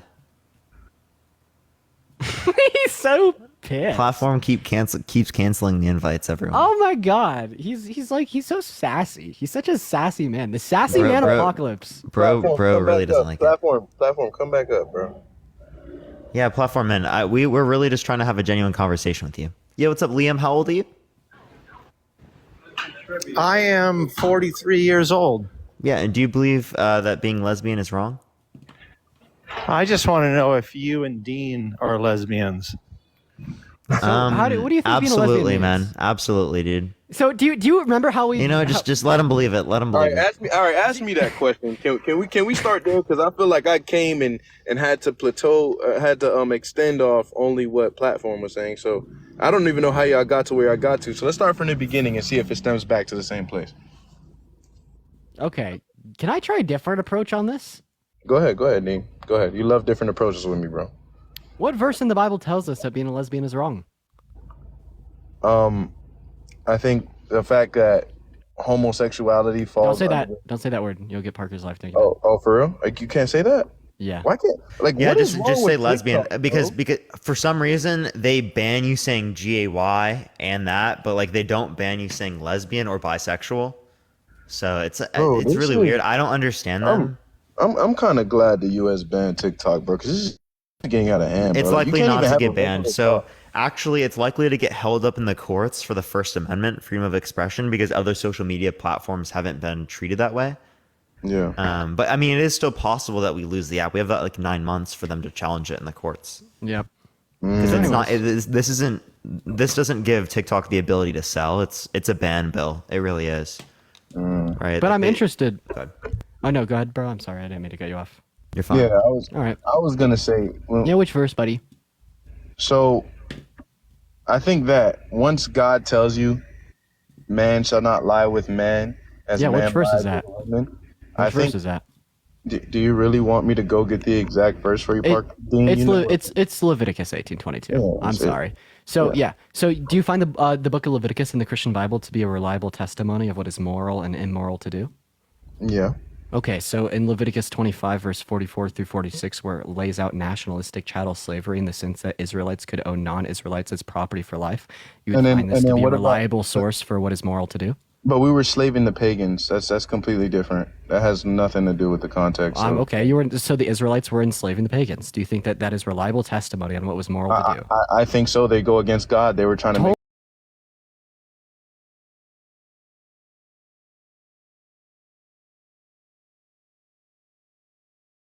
Nomor berapa nanti biar aku bantu sepil ya. Nanti aku spilkan. Misal kamu etalase nomor 5 tuh suka, kamu boleh banget Kak komen ya. Kak minta spil etalase 5 gitu. Nanti biar aku spilkan ya. Nih buat Kak Ferdi. Oke nih buat si warna hitam ya. Kalau logonya kita tuh berwarna grey ya Kakak. Jadi bagian logo tentunya kita tuh sudah dijahit ya Kak, bukan ditempel ya. Logo kita tuh di sebelah kanan dan di kirinya. Bahan kita tuh bahan kanvas. Jadi bahannya kita tuh bahan kanvas, buat misalnya juga kita tuh berwarna putih tulang. Bagian depan kita tuh sudah double misol juga ya, kan ini belakangnya sudah dikasih logo icon juga nih. Buat bawahnya kita tuh sudah full pentil yang anti slip, anti licin dan bersih juga, tentunya juga sudah dikasih logo icon juga berwarna ini ya. Warnanya warna coklat ya, Kak, keren banget nih. Dalamnya juga kita tuh sudah full jahit dan juga sudah full busa. Oke nih buat Kak Ferdi, kalau boleh tahu kakaknya dari kota mana nih buat Bang Ferdi? Kelas nomor 10 ya, boleh banget. Oke. Si Hike ya Kak. Aku punya si Hike, namanya si Hike New.